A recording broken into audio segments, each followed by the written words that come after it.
Chain punch. Chain punch. Everybody chain punch. Why do I feel like doing Conchito right now?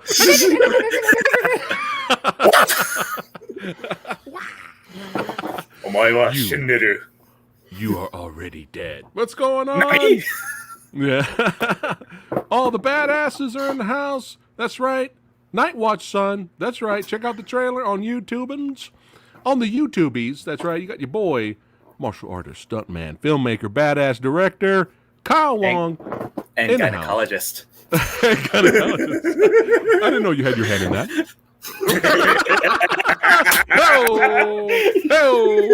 We're all weak, folks.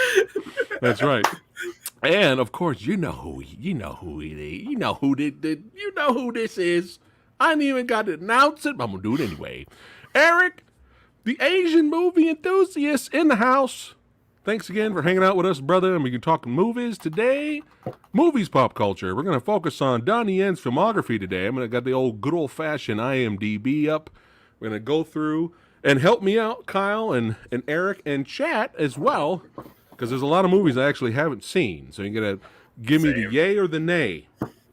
Pass or it's worth checking out, which is what we did last week when we did the Jackie Chan filmography. So now we're going to do Donnie Yen. Who the Movie Dojo Army in the house now? Who we got? Jake Hall. What's going on? Trado. Psych Long. That's right. If I said that wrong, I'm sorry. Heather Love. What's going on? All right, who else we got here? Evelina, Imran, Timo, Severio, and Richard Baird. What is going down? Movie Dojo Army showing up to hang out, to talk about some Donnie Yen, the Yenster, the Yenmeister. That's right. So, before we go through the filmography, what was the first Donnie Yen movie you saw, Kyle? Mine... Sadly, or seen him in anything.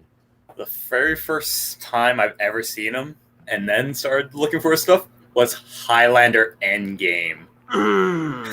Yeah, yes. Highlander Endgame. And I actually saw Adrian Paul at a Comic-Con. I asked him, what was it like working with Donnie Yen? And he's like, it was good. That looked like the polite answer. The polite but answer. That's not to defer of what Donnie Yen can do. Yeah. Like, so that really was your first Donnie Yen? Yeah, I know, oh, right? All right.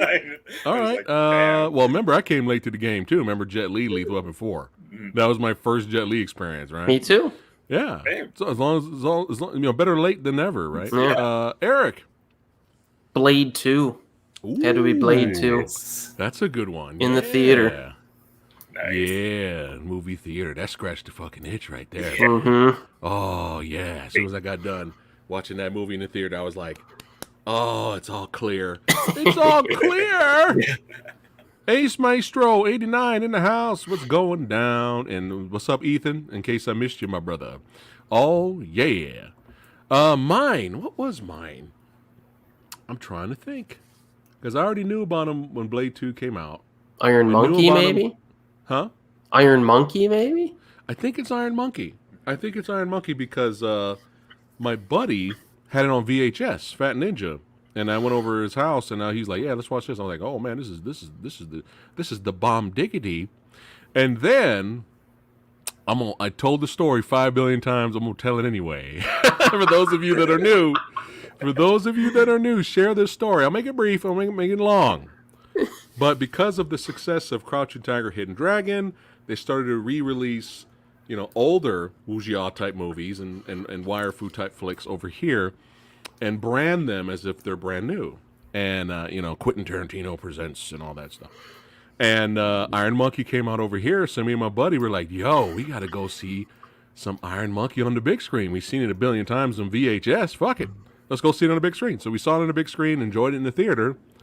And while watching it, there were five dudes sitting behind me. Y'all know, like, they're already laughing. They already know what's happening. They already know what's coming right now. 5 dudes sitting behind me. And as soon as Donnie Yen, when he started fighting, his very first fight scene in the movie, behind me in Fat Ninja, he was like, hey, man, ain't that Lou Diamond Phillips? I mean, Fat Ninja were like, what? What? And then the guy next to him was like, yeah, man, that is Lou Diamond Phillips, man. I ain't seen that fool since Young Guns, right? And then when he started brawling and doing all the crazy, fighting and all that stuff, he's like, yeah, man, remember he used to use that knife in Young Guns? He still got the booze, man. Like, this was not a joke. They literally thought, all 5 of them at this point, they literally thought Donnie Yen was Lou Diamond Phillips. Okay? I will tell this story to the grave because it's fucking hilarious. So the whole movie, me and my buddy Fat Ninja are like holding our stomachs like because we're dying laughing. And I told my buddies like, should I say anything? And they're like, he's like, no, let it ride to the end. Woo! So any future references, if you ever see Samurai doing Donnie Yen, Lou Diamond Phillips jokes, y'all know where the story came from. But literally, till the end of the movie, they thought it was Lou Diamond Phillips, and I was like, I'm going to let them have fun with that. Beautiful. Woo! Another thing that was funny was there was another couple on this side who really liked the film. And they're like, man, that was a lot of fun. I really enjoyed it. And I just got up, and I was just like, yeah, it's a classic, man. 1993, man. And they were so confused. They were looking at me. They were like, 1993. This movie just came out this weekend. What are you talking about? I was like, no, this is old. This came out in 1993. It's 93 or 94, right, Kyle? Yeah. We're going to go through the filmography. Yeah. And they had no idea. But they were just so perplexed. Same thing happened with Legend of Drunken Master. Same thing. When they released that over here. I think that was 94. And that was Drunken Master. Yeah. And I same thing. The couple behind, it was always a couple. I don't know why. Yeah, it's a good movie. This is Jackie Chan's best film, I think. I was like, I know, 1994, right? And they're like, huh? Completely clueless. So there you go. You guys can share that Lou Diamond Phillips story if you have not heard. Oh, there he is. Oh, there you go. Yeah, we talking Lou Diamond Phillips movies today, bro. There we go. All right. Woo, Donnie Yen, man, he was great in First Power. He was really good in that. Yeah, right, Disorganized Crime is one of his best. Big hit. The big hit. The big hit. Oh my God! All right, let's get into it. So, 1984, Drunken Tai Chi, and I believe, excuse me, Yuen Wu-ping discovered. Like he's done with a lot of other young talent, like Yuen Wu-ping discovered Jackie Wu. Yuen Wu-ping, they're good at that, discovering young talent and giving them a shot. And I believe Yuen Wu-ping, correct me if I'm wrong, kind of discovered the Yenster. I know his mother was a famous martial artist as well. But Donnie Yen was great in La Bamba, yeah.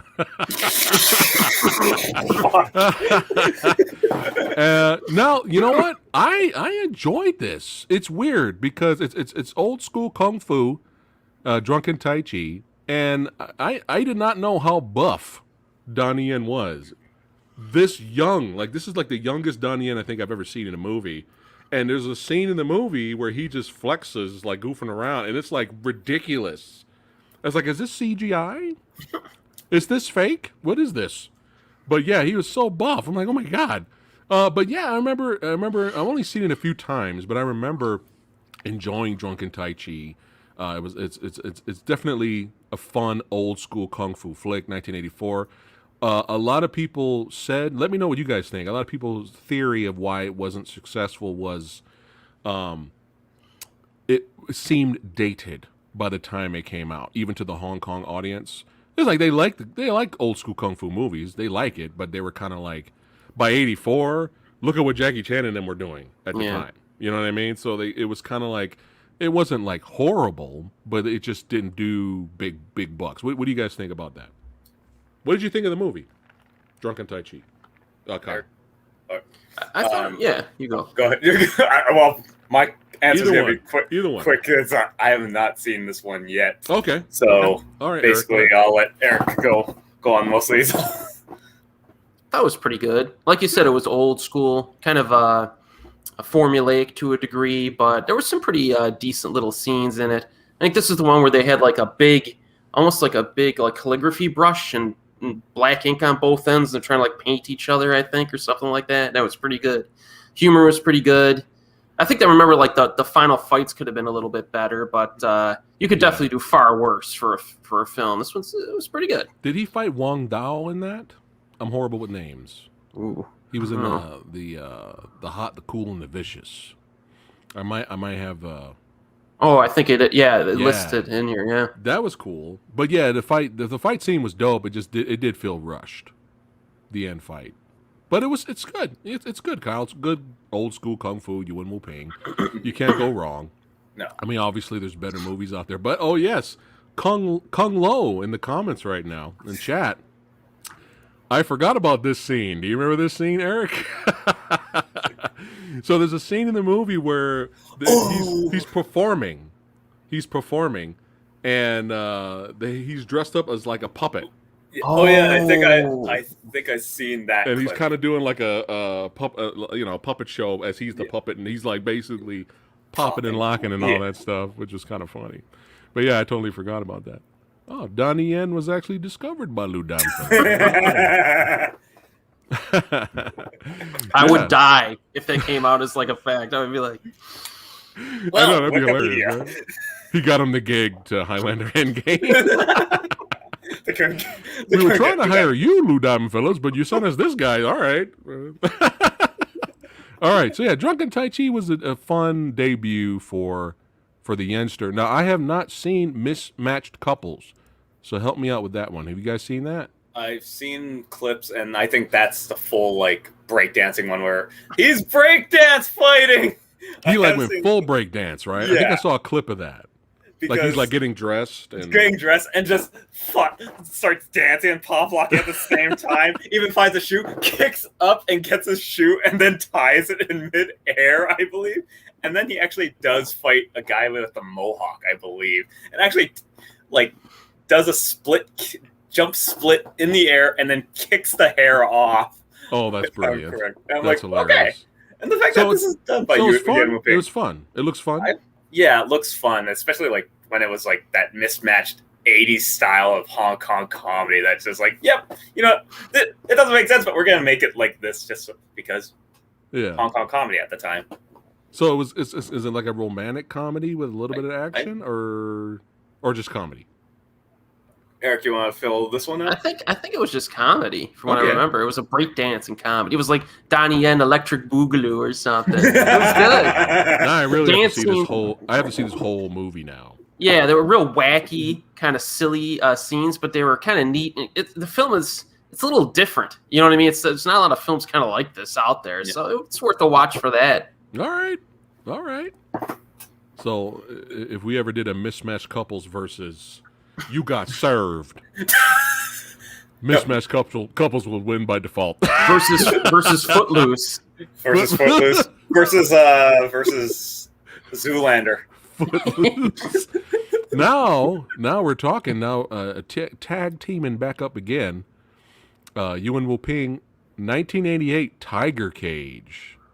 Yeah. That's a good one, man. That's a great cop thriller. And that's the first fisticuff action you get between Donnie Yen and what's his name? Michael Woods. Who's like a fucking brick. Maybe in the future I can get him on here on the channel as a guest. But that guy's like I remember there was an interview where Donnie Yen said training with Michael Woods and doing fight scenes with him, it felt like he was hitting stone. Like that's how ripped and tough this guy is, But yeah, I didn't expect. Sorry, spoilers. But yeah, I didn't expect the Yenster to get it. But hey, it's cool though. It's like it's unexpected, but it's I liked it. It's a good cop action thriller, man, with some good martial arts in there. Tiger Cage is definitely highly recommended, Chad. If you have not seen Tiger Cage. All right, let's keep it rocking and rolling. Last Conflict, 1980. It's a TV movie. You guys know anything about that? No. If you don't, we can skip that. Definitely. Film Noir is another TV series. We'll skip that. Here we go. Another Yuen Wu Ping vehicle in the line of duty foe. That's right. Have you guys seen that one? I still have not seen that one. That's another good one. And that's like sacrilege on that for me. It's one of my favorite action movies of all time, man. Oh shit! Look at that. It's just non-stop action. Go ahead, talk it. Go ahead. You get Donnie Yen, you get Cynthia Khan in this, who I think is actually quite good. And it's basically they take down a group of corrupt CIA officials. So you get like those big CIA sunglasses in this, which is pretty awesome. It's just nonstop fights. The whole movie. It's just like if you have to like go to the bathroom or get a drink, you have to pause it or you'll miss a fight scene. And Michael Wong is it too. He's an evil dude. As always. When he gets this come up, and he falls through a giant American flag. It's just good stuff, man. A lot of good fights in it. And you get Michael Woods in it, and some other dudes too. Yeah, I think Salviti is that the other guy's name? John Salviti, maybe was the other dude. Who's another badass martial artist. Who's very talented, but very very odd style. Yeah, in this movie, I was like, what is this? If I ever get him as a guest, I have to ask him. But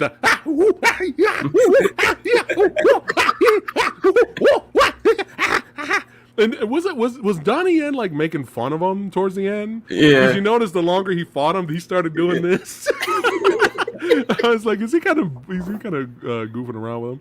But yeah, I was like, what is this style? So I think it's just supposed to be bizarre.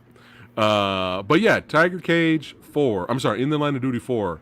Another really good. We need a Blu-ray box set of the first 4 movies of this franchise. Seriously. The first 3 are really good too. Since we're on the topic, do you guys consider Cynthia Khan underrated? Mm-hmm. Yeah. It seemed like she was just, we don't have Michelle Khan at the time. Mm-hmm. We don't have her anymore. It kind of seemed like Cynthia Khan was kind of brought in as kind of like the next Michelle Khan. You know, we need someone to fill the gap. You know what I mean? Yeah. But she's good. Mm-hmm. I never had an issue with Cynthia Khan. Yeah. Hold on a second. I saw a comment. Hold on. Someone's so confused with the Lou Diamond Phillips thing. So Patterson, so you got to go back to the beginning, man. When I talk about the story, I'll tell you the whole movie theater experience. You're gonna laugh your ass off. Check it out. You're gonna laugh your ass off. Modern monkey style, maybe. What do you think? Kung Lo says. You never know. But yeah, let's keep. Yeah, so he's got some good bangers right out the gate here. Now, even though they're badass to us, I don't know about the Hong Kong. I don't know how it did over there. I don't know if they were. Yeah. Do you know, Eric, if In the Line of Duty 4 was a smash? I don't know. Or was it just moderate? They made more sequels after it, so it must have made some money, I would think. Okay. So it probably did well enough. Mm-hmm. Flying Squads, another TV series thing. Don't know anything about that one. Nope. Now, what do you guys think of Tiger Cage 2? Definitely remember the fight scene between him and John Salviti with this sword fight. I call it the Highlander fight. There can only be one, man. Like seriously. And I think that solidified their friendship, both him and before that too, but definitely solidified like John Salviti being Donnie Yen's right hand man throughout like all his fight choreography. Right. Until now. Really? Mm-hmm. Oh well, that's interesting. What did you We'll think get to that soon. What did you think of that, Eric? Tiger Cage 2? I liked it. I actually like the first one better. I like the plot and the thriller-based elements. It kept me in it more, the story. But the fights definitely make the second one. It's worth watching, for the fights, definitely. He kind of has another bout with Michael Woods, right? At the end in the warehouse, right? And he also fights. And he also fights Robin Shaw. Yeah. Yeah. Is it Shaw or Shu, Kyle? I heard people say both.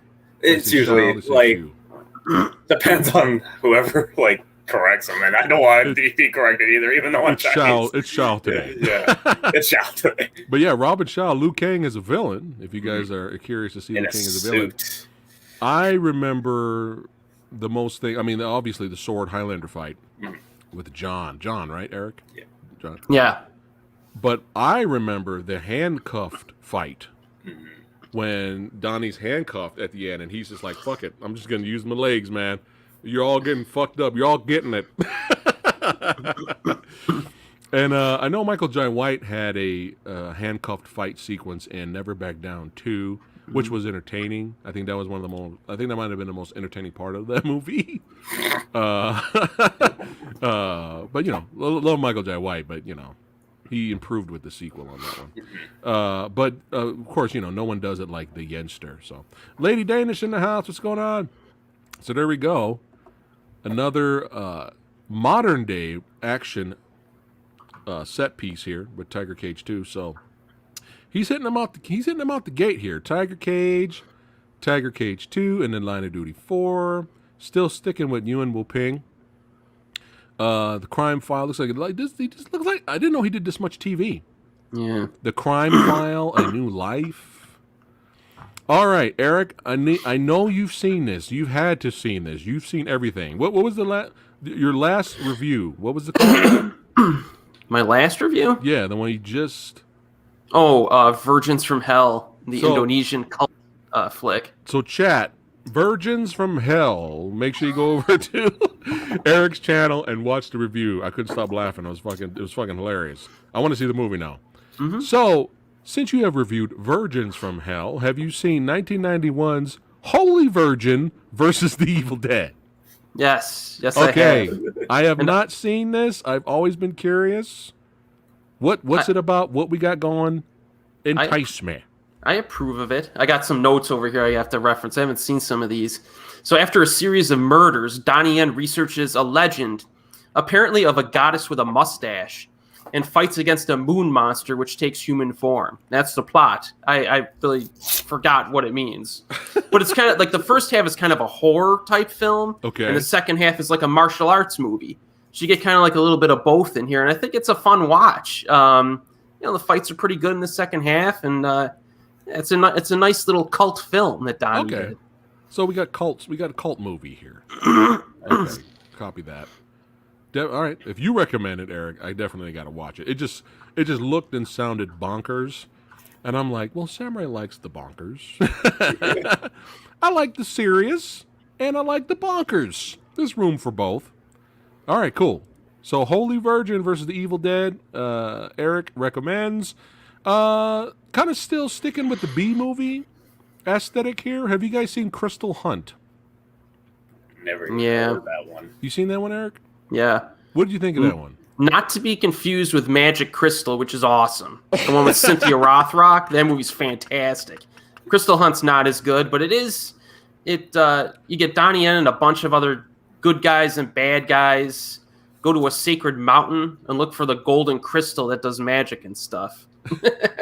Why does that sound so familiar of what we're going to talk about very soon in the future? Oh, no. A real mediocre script, but it's unintentionally funny. It's fun to watch. Yeah. And Donnie wears, my notes say he wears circus pants on a slow speed bike chase. He plays a violent paper rock scissors game, and he gives a heartwarming love speech using hole-ridden slippers. Those are some of the highlights. Sold. I am sus. I am sus of this. He fights John again, doesn't he? John's in that again. Yeah, my notes say that the fights are not particularly impressive, but they're not bad. No, yeah, they're. I think I have an old DVD, but yeah, I remember it being okay. Like I didn't hate it. We got more TV series. All right, some garbage bullshit movie called Once Upon a Time in China 2. You guys seen this garbage? Yeah. Weren't we all together on top discussing that one? That movie is horrible. That's like the most overrated movie. Eric, you broke kayfabe. Eric, you broke kayfabe. Corpses.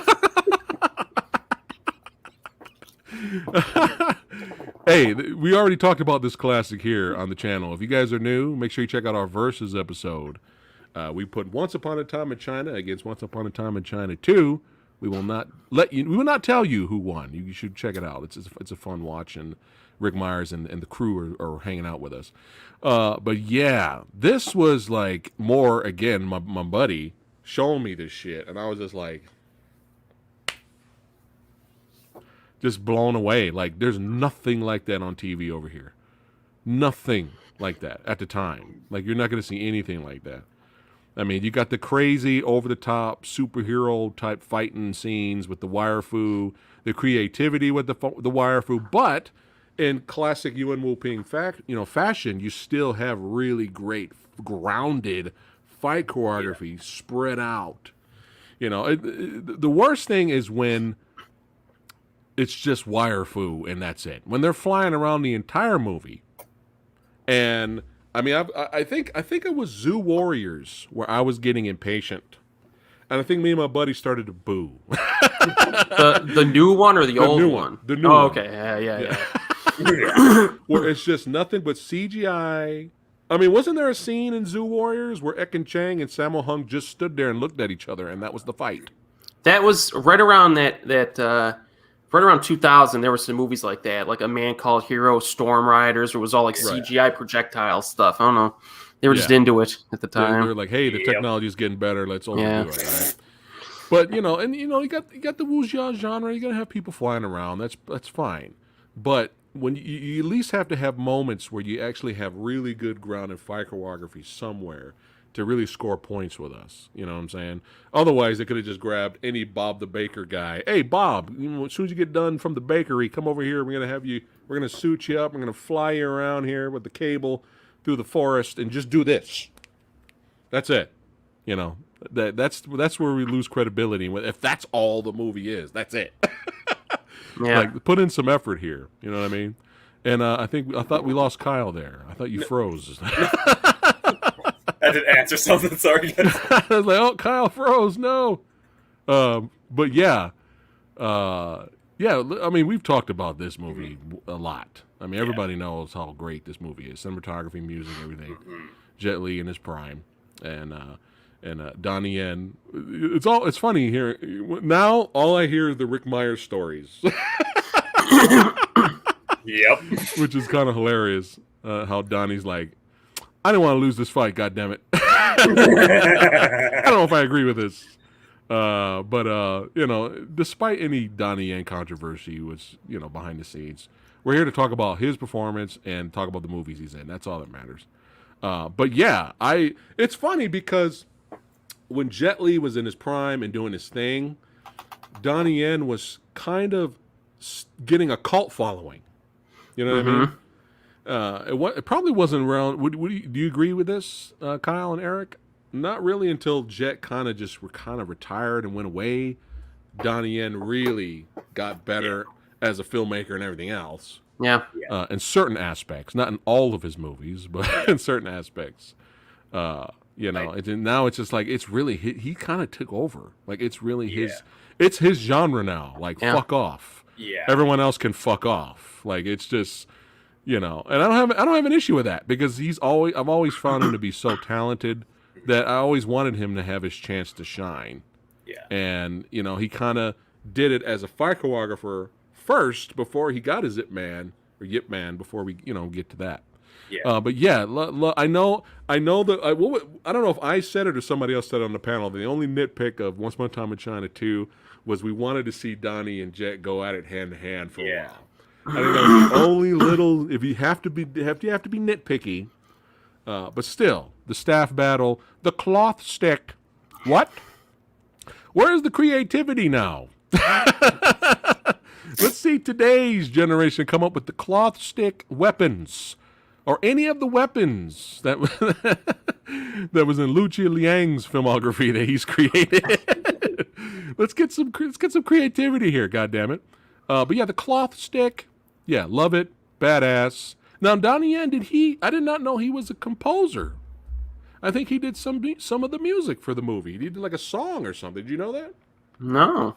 I do. Well, in one of our future movies, there's a scene in the movie where he plays a piano. Yeah. But I don't know if it's real or not. We'll get that one later. He does know how to play the piano. Okay. That's why. That's what I heard. He was a composer, and he did, for his role in Once Upon a Time in China 2, he did get nominated, right? I think he got nominated. I might be wrong about that. Probably composed a piano to help out. Who knows? All right, let's keep it rocking and rolling. But yeah, Once Upon a Time in China 2 is a classic. 1992, for fuck's sake. Now here we go. Oh my God, my reaction to this one. Wow, the same year. Holy fuck! You had 3 movies in the same year. Dragon Inn. All right, Kyle, have you seen Dragon Inn? Okay, Eric. Sacrilege. I know you've seen it. You had to have seen it, Eric. I saw it a long time ago, and I remember like there were a few. Like it's got a loaded cast. You got Maggie Chung and Bridget Lin and Donnie Yen, and I think Tony Lung Ka-Fai is in it too. Right. So it's got a loaded cast, and I think it's a remake of that original film, correct? Or I don't know. I think so. King Hu movie. And I remember when I watched it the one time years ago, I thought it was just okay with a few highlight moments. Right. But I really want to kind of watch it again and kind of give it a second chance. But it's about these people that are in like they're kind of like this inn in like the middle of the desert, right? And then stuff goes down. So I remember like a lot of exploding bodies and stuff like that, which is pretty cool. But some highlight moments.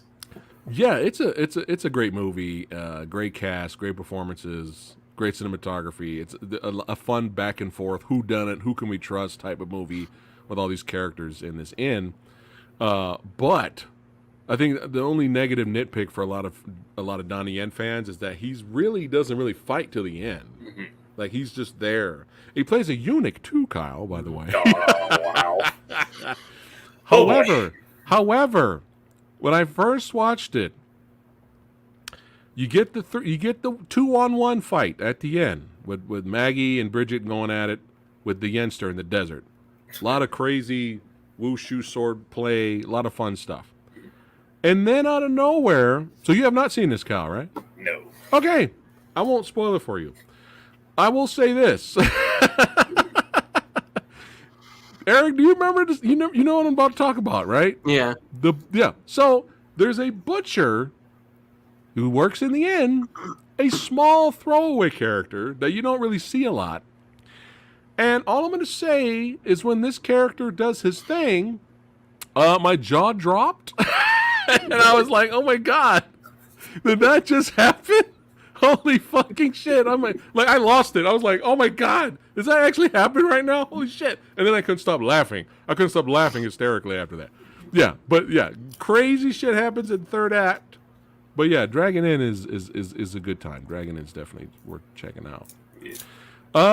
Now, man, I might actually have some of these on VHS, like bad bootleg, pan and scan, English dubbed only. Cheetah on Fire. Did you see that, Eric? Yeah. He's like, yeah. It's all right. He's a loose cannon cop, and he tries to recover a super microchip. It's a real original plot, guys. I was going to say, where are we going to see that one? There's a lot of shootouts, decent shootouts, some decent martial arts fights. There's a bullet extraction scene during sex, and a completely random Paula Abdul video dubbed to cheesy techno music. So there's some unintentionally funny stuff in this. Okay. It's not like real. It's not high quality stuff, but it's worth a watch for like a trashy night. Okay, trashy night. Trashy, got it. Not B movie night. We got C movie night. Now, if I'm remembering the same movie, Eric, did he have a tussle with Gordon Liu in that film? We got Ken Lo in here. Oh, well, no. Okay, that might be another movie. I don't think so. But Michael Woods and John Salvidia are in it again. Oh, wow. Okay. I thought Donnie Yen fought I thought he fought Gordon Liu in another movie. It might be another movie. Well, it does say Gordon Liu's in this. Oh, yeah? Okay. Yeah. Okay, that might be the same movie. It was a short tussle. But they kind of went at it for a little bit. Now, I want your honest opinion of what you guys thought. And chat, let me know too. Honest opinion of Butterfly and Sword, 1993. I have not seen this one. What'd you say? You haven't seen it? I don't remember it a lot. I mean, you got Tony Leung, Michelle Yeoh, Donnie Yen, and Joey Wong. Again, great cast. This is an old school period piece about two assassins who try to stop a gang of eunuchs, of course, from overthrowing their dynasty.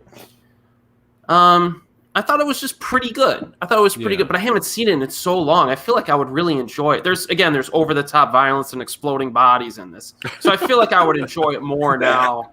I definitely would enjoy it more. I would love it if 88 Films or Eureka or somebody remastered it. I seen it once, and Donnie Yen's good in it.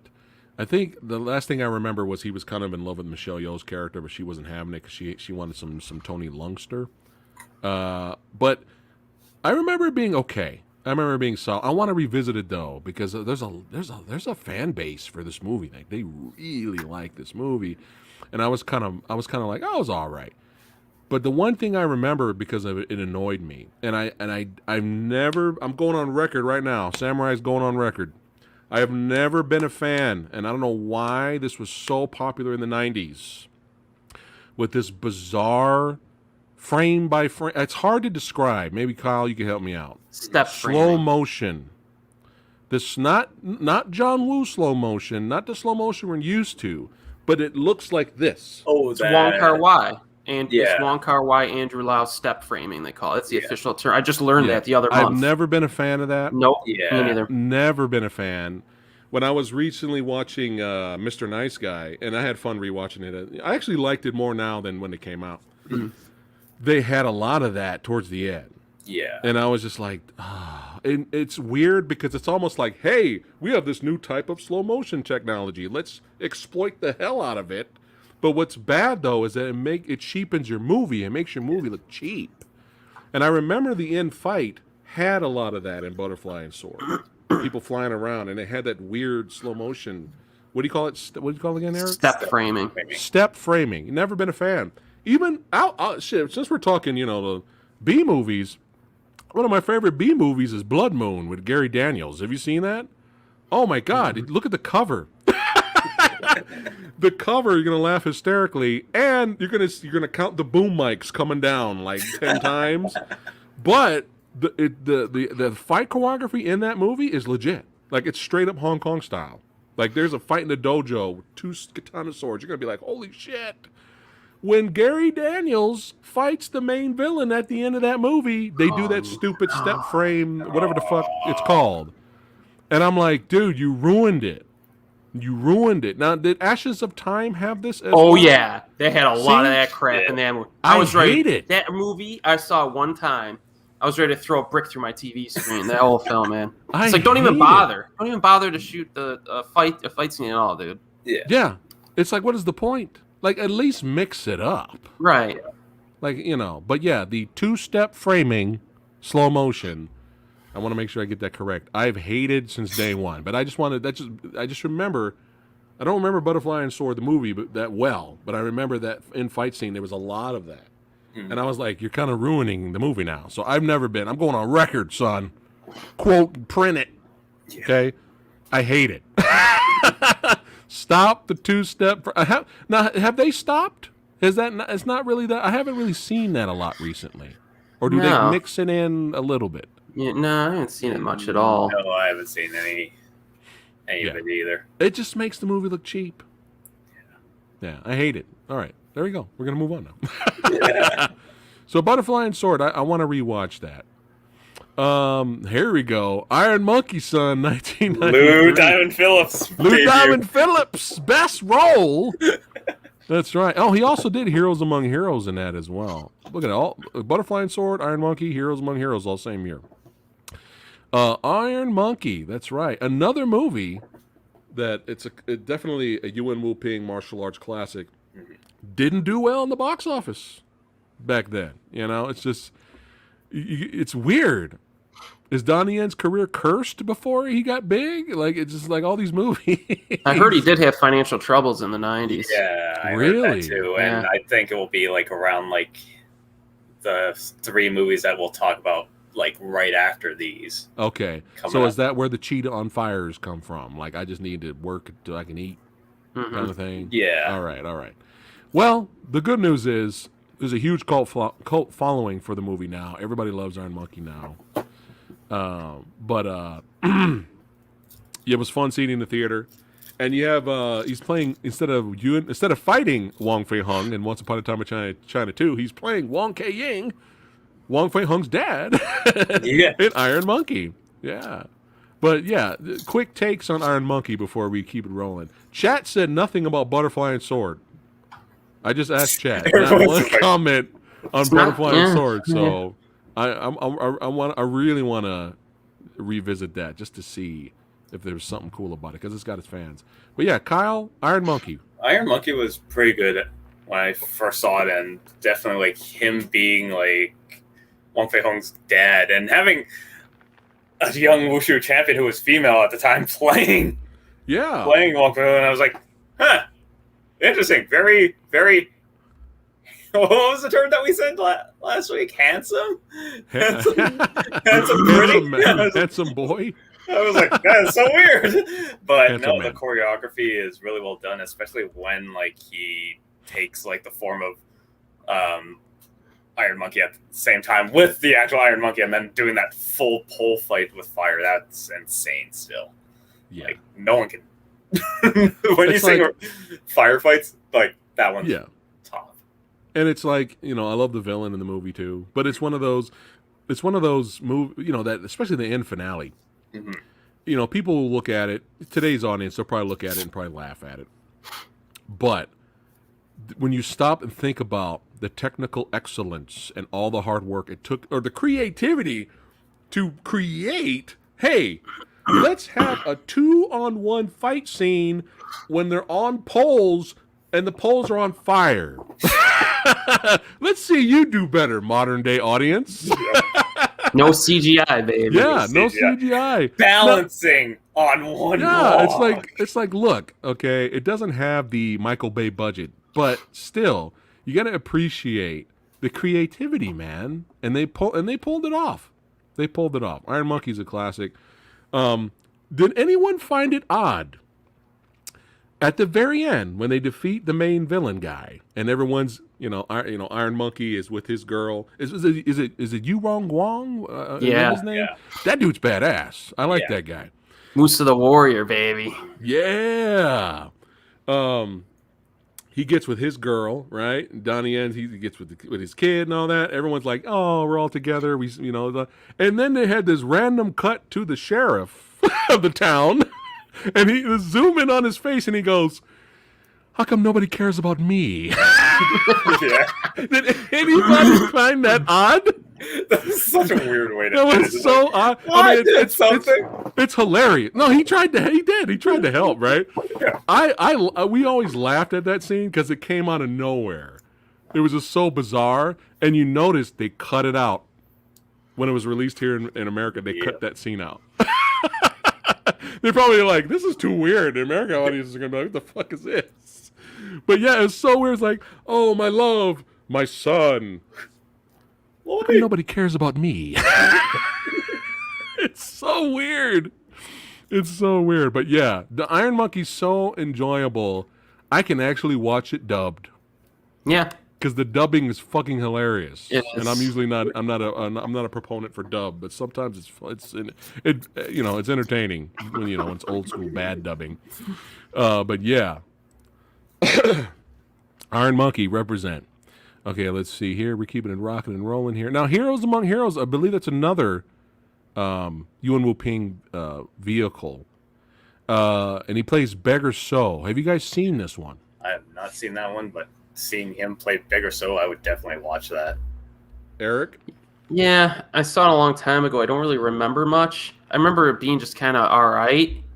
It has a lot of humor in it, but it's not that funny. The plot isn't all that great, and the fights are like they're kind of like a mixed bag. So Right. I was kind of like iffy on this, and I really don't remember it much. But I recommend it if you're a Donnie Yen fan. Just like, why not? I mean, if you're gonna watch Cheetah on Fire, you might as well watch Heroes Among Heroes. The fighting's got that Yuan Wu Ping touch, but the odd thing is the movie focuses more on the guy who's playing Wong Fei Hong in the movie. Donnie Yen disappears for like majority of the movie, and then he comes back later. It's weird because he's booked as the star. The movie kind of opens up with his character, and then he disappears, and we follow the Wong Fei Hung guy, like majority of the movie, and then Donnie Yen comes in once in a while. You should definitely check it out because Donnie Yen does his version of drunken boxing, and I think he fights our boy Kyle. Oh, Is it Clubfoot? Is it Clubfoot? yeah. It says Yeah. Clubfoot's right in this. His version of drunken boxing and that whole end fight sequence is crazy. It's worth watching. It's entertaining, but it's just odd that he just disappears from his own movie. It's very, very. Trado enjoyed it, and Chinese female rappers enjoyed it too. But yeah, it's weird because he just disappears and then he comes back. Hey, I'm back in the movie now. So weird. Maybe he got injured. Maybe like, oh shit, he's injured. We got to go with the other dude. Who knows, right? But it's definitely worth checking out. I mean, when you got the Cheetah on fires and the Crystal Hunts, Heroes Among Heroes is a step up from those. Now, what kind of caught me off guard was another Yuan Wuping classic, 1994's Wing Chun, starring Michelle Yeoh, and it really caught me off guard seeing comedic role Donnie, bumbling, just suck. He's such a sucker in this movie. Like he's so in love, trying to find Michelle Yeoh in this movie. But the whole movie's got this goofy kind of tone to it. But when it's time to get real with the fighting, they get real. But yeah, another classic Yuan Wuping vehicle.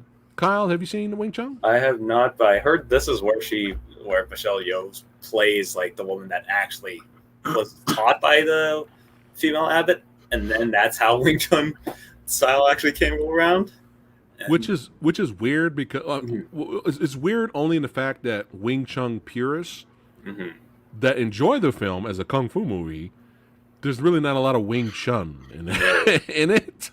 Yeah. Like traditional Wing Chun, like there's a little bit in there where she hits the dummy. But in terms of the fight choreography, she's like flying all over the place. There's a crazy fight scene where was she on top of a horse, Erik? Mm-hmm. She's standing on a horse with the villain on the other horse, and they're fighting like this, and the guy has two axes. Yeah, there's no Wing Chun in this. Like we're just going straight martial arts fantasy fun here, and definitely some goofy moments. Even Michelle Yeoh doing some comedy and all that, but it was Donnie Yen was so goofy in this movie. He's so goofy, but he was fun. What did you think of Wing Chun, Erik? I thought it was good. It's just a good, solid action comedy. Like again, you got my notes say the scenes to look out for are the boat scene, the tofu demonstration, and the horseback duel. But then the fights are good. They're good quality fights. So that's why you'd want to watch this. And Donnie, he has the supporting role kind of in this one. Yeah, which worked. Oh, Heather just got the Once Upon a Time in China trilogy. All right. Nice. Awesome. Female rapper says Wing Chun was awesome. So we got some fans here. That's cool. Thanks. All right, let's keep it going. I have not seen this. 1994's. I think. Is this what you're talking about, guys? With this and High Voltage? Is this the I Need to Eat movies? Which is nothing wrong with that. High Voltage, I think, is one of them. But Circus Kids. I have not seen this. I definitely saw it on TV, and then I saw Yen Gyo and Donnie Yen, and they have like I think that was a slight moment. Then Donnie Yen's helping them in the end, like fighting against the main villain, and that's all I remember. That was all during like when it was on TV. I was like, so is it about a circus? Erik? Yun Bu's circus tent gets blown to smithereens by a warplane, and then he crosses some bad guys. Wow, the end? Is that the end of the movie? Pretty much. Yeah, the second half, a bunch of fighting. Yoon Biao circus tent and team got blown up by a warplane. The end. He shows up for a little bit and fights, and that's the end of the movie. Does Donnie Yen and Yoon Biao fight? I don't think so. I don't know. I can't remember. I don't remember. Because that would be the only reason I'd check it out if they actually went toe to toe. So, but yeah, I don't know. Maybe if there's a way I can watch it for free, I'll check it out. But I was just like, what is Circus Kids? It's very strange. Chat, let me know if you've seen Circus Kids and what you thought about it. All right, High Voltage. I think this is another VHS. I think I have cop thriller, action thriller. The only thing I remember in this movie was a guy was attacking him with a knife or something at the end, or sword, and Donnie Yen took off his belt and used it kind of like a weapon, nunchaku type thing, and or something like that. But the only other scene I remember is that it was almost like a Van Damme time cop scene, where he came out of the shower and all he had was a towel, and he gets jumped in his apartment. And there's a scene just like that in this movie. And I never forgot it because I remember when it was like, this is bizarre. And Donnie Yen was posing for Playgirl magazine in this movie. You know what I'm saying? You gotta represent. But yeah, High Voltage, Kyle. I have not seen this one, but this is definitely one of them, and it says uncredited directing by him. So this might have been one of the three that was like, I need to eat. I don't remember hating it. It just, it's a lower quality than we're used to with him. But I don't remember like this is like the worst movie. I don't know. Do you remember it? Did you thought it sucked or what? I thought it was like really, really just kind of mediocre, kind of real generic. Low production values, and I remember there being a decent amount of action, but none of it really popped. You know what I mean? It got your blood pumping, so it was just kind of like washed over me, and I forgot most of it. Yeah, like you don't need it in the collection. I think I have it in there was this really cheap DVD that came out with like a Donnie Yen 4-pack or something, and I think this might have been one of the movies in there. Okay. High Voltage chat, let us know what you think. Female rapper says, Circus Kids is insane. Stay away from the TV version. All right, so that's the selling point, is that it's insane. Yeah, if there's a way I can watch it for free, I'll check it out. I don't know about blind buying it, because blind buying things got me Cheetah on Fire and High Voltage. But yeah, you know what? I think I just watched it once, and then I put it on the shelf, and that's it. That was around the time where it's like we didn't have 88 films or Eureka and shit. You know what I'm saying? Like it was just like VHS. Oh, Donnie Yen, I know that guy. Buy it. This is how things were back then. You know what I mean? Okay, here we go. High Voltage. Boo! Boo that movie! Boo that movie! Damn. All right, we're going to keep it going. Not that much to talk about with that one. Mm-hmm. Now, I enjoyed this. I think I have it on DVD. The Kung Fu Master series. Have you seen that? 1994. I have not. This one I remember liking. Did you see this one, Eric? It's not the Fist of Fury TV series? No, there's another series he did, and it was a period piece. No. And it was released by Tai Sang. Uh-huh. And I have both. I think it's like 2 parts. It's actually good, man. There's actually... The whole movie's a period piece, and I remember enjoying it in terms of the fights. Like the fights. It's better than the Fist of Fury series. which we're going to get to in a minute. The Saint of Gamblers, 1995. Have you seen that one? Any of you guys seen that? I always avoided it because I heard it was a cameo. Oh. You know what? I think I saw a clip. He just came in, beat the shit out of some dudes, and that was it. I think I saw a clip on YouTube. Sounds about right. Yeah, Kung Fu Master was good. I enjoyed it. Now, because I had to have everything Donnie Yen, Chen Zhen, Fist of Fury TV series, came out in 1995. All right, so it's weird because it was released here as, I don't know if it was Sworn Vengeance. And I didn't know that was the first part that was going to be released the rest of the show, and they called it Fist of Fury. So I didn't know that. And what's so weird is that, Donnie Yen, we all know he's the biggest Bruce Lee fan in the world. Just, we're all fans. And that's one of the things that attracted me to Donnie Yen was he would have homages and shit to Bruce Lee. He would have Bruce-isms once in a while in his fights just for fun. So I didn't mind it. So it's weird because the prequel part of Young Chen Zhen in Sworn Vengeance, if that's the title, help me out, chat, was more interesting than it's time to just redo Fist of Fury all over again. Because that was the second half of the show. It was just redo Fist of Fury, go. And it was the exact same thing over again. He was surrounded by a whole bunch of dudes in the dojo. He beats them all up. He fights the Caucasian at the end and fights the evil Japanese and stuff. But before that, it was like a totally different show. It's weird. It's almost two different shows. But the origin was more interesting. Did you see it, Eric? Fist of Fury. Yeah. I remember my biggest problem with it was the undercranking on the fights. It was too noticeable. And he does it in some of his movies, but this one it was just too noticeable for me, and it detracted from it distracted me a lot. It was like on speed. Yeah. Yeah. So you didn't even see the first half of the show? No. Well, I don't think you're not missing anything, but it was more interesting. Let's see. Trado liked the original Fist of Fury TV series uncut, unedited. Oh, so Tai Singh must have made some edits there. I didn't know that. Okay. Interesting. All right. All right, I got to click on this because I got to see who directed this. Iron Monkey 2, 1996. All right, so this is not directed by Yuen Wu-ping. It stars Donnie Yen, Billy Chow, and Wu Ma.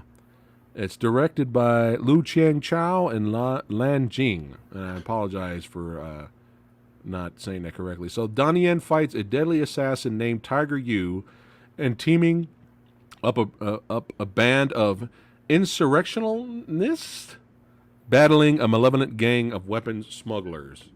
Jesus Christ, IMDb.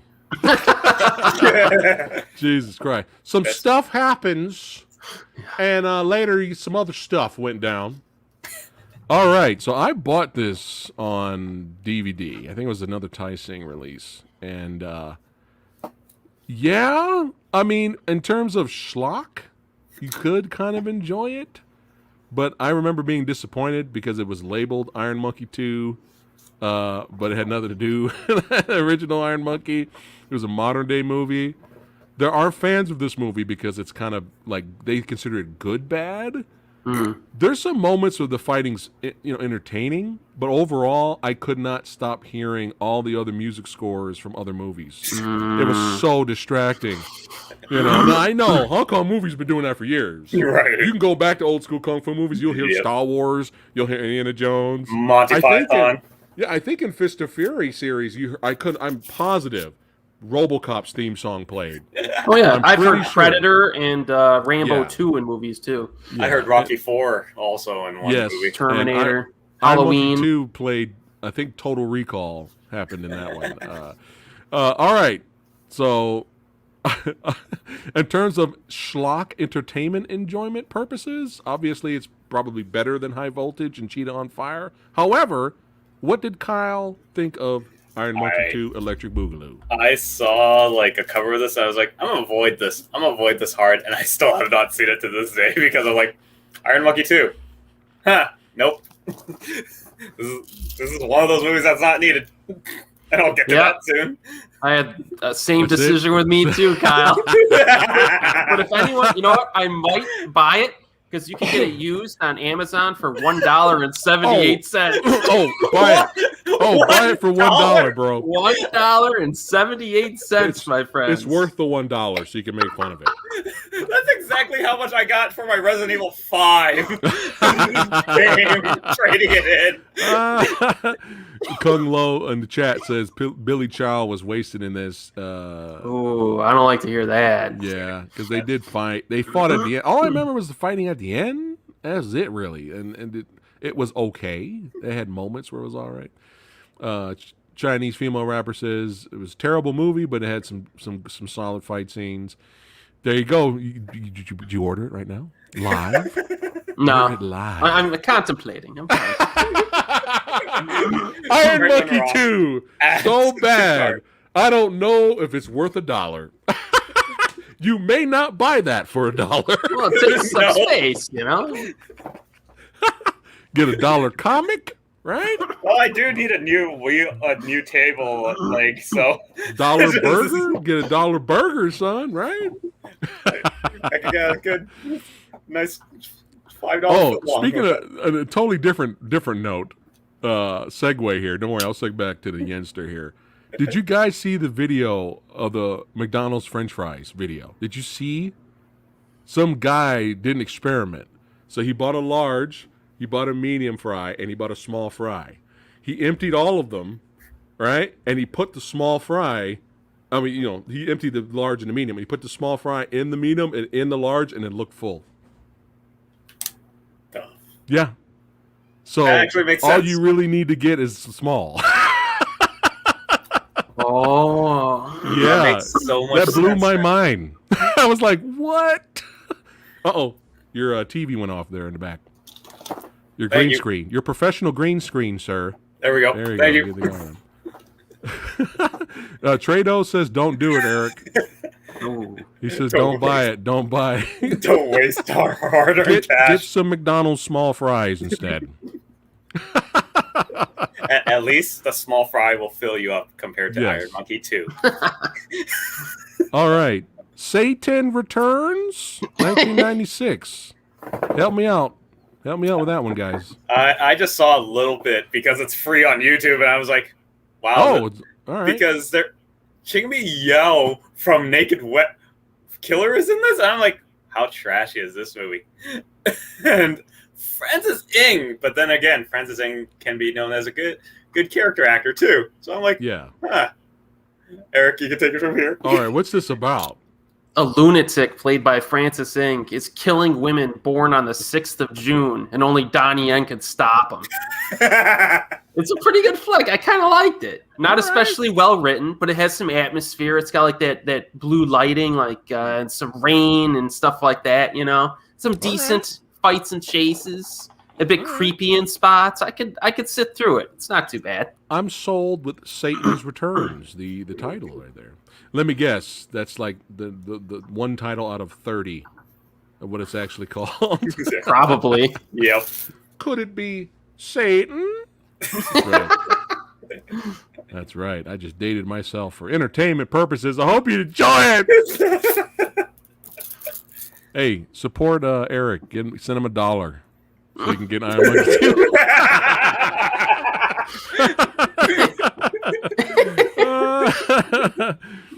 Oh, yeah. I got everybody talking about fries now. They want some fries. Sorry. McDonald's small fry or Iron Monkey 2? Which one do you love more? Is Iron Monkey 2? Oh, Kyle, you haven't seen it, so you can't talk about it. Eric, I'll bring that up again. Is Iron Monkey 2 worse than another movie we're going to get to later? There's some tough ones to beat coming up, fellas. I know. All right, so let's get back to it. Ain't nothing to it but to do it. Chat, let us know what you thought about Satan Returns. Eric recommends it, so anything Eric recommends, I'm usually good with. So I'm gonna have to check it out. And now, Kyle, you said you can watch it on YouTube for free. Yeah. Okay, I got to check this out. Yeah. Black Rose 2, 1997. He plays a boxing school owner. Is this another small role? Maybe. I haven't believe seen it. Let me click on it here. so. Let's see. Yeah, he's not even on the cover. Yeah. Corey Yuen and Jeffrey Ooh. Lau directed. Huh. Yeah, it looks like another small role. They don't even have a plot synopsis here. All right. They didn't care that much about it, apparently. They didn't even bother doing some bootleg plot synopsis. Okay, here we go. Let's keep it rocking and rolling here. We're having a blast. Now, I might get a lot of flack for this because the undercranking of the speed and the undercranking of the camera and everything is insane. I couldn't help but enjoy it. I'm going to get a lot of flack. I know. It's all right, though. To each his own. I love all of you. It's okay. All right? But I like Legend of the Wolf. I'm sorry. I know. But I like Legend of the Wolf, 1997. All right. What do you guys think? Kyle? I heard this was like a remake of The Big Boss at one point. I heard somewhere about that, but I haven't. I just remember him being I've seen it titled The Big Boss at other places.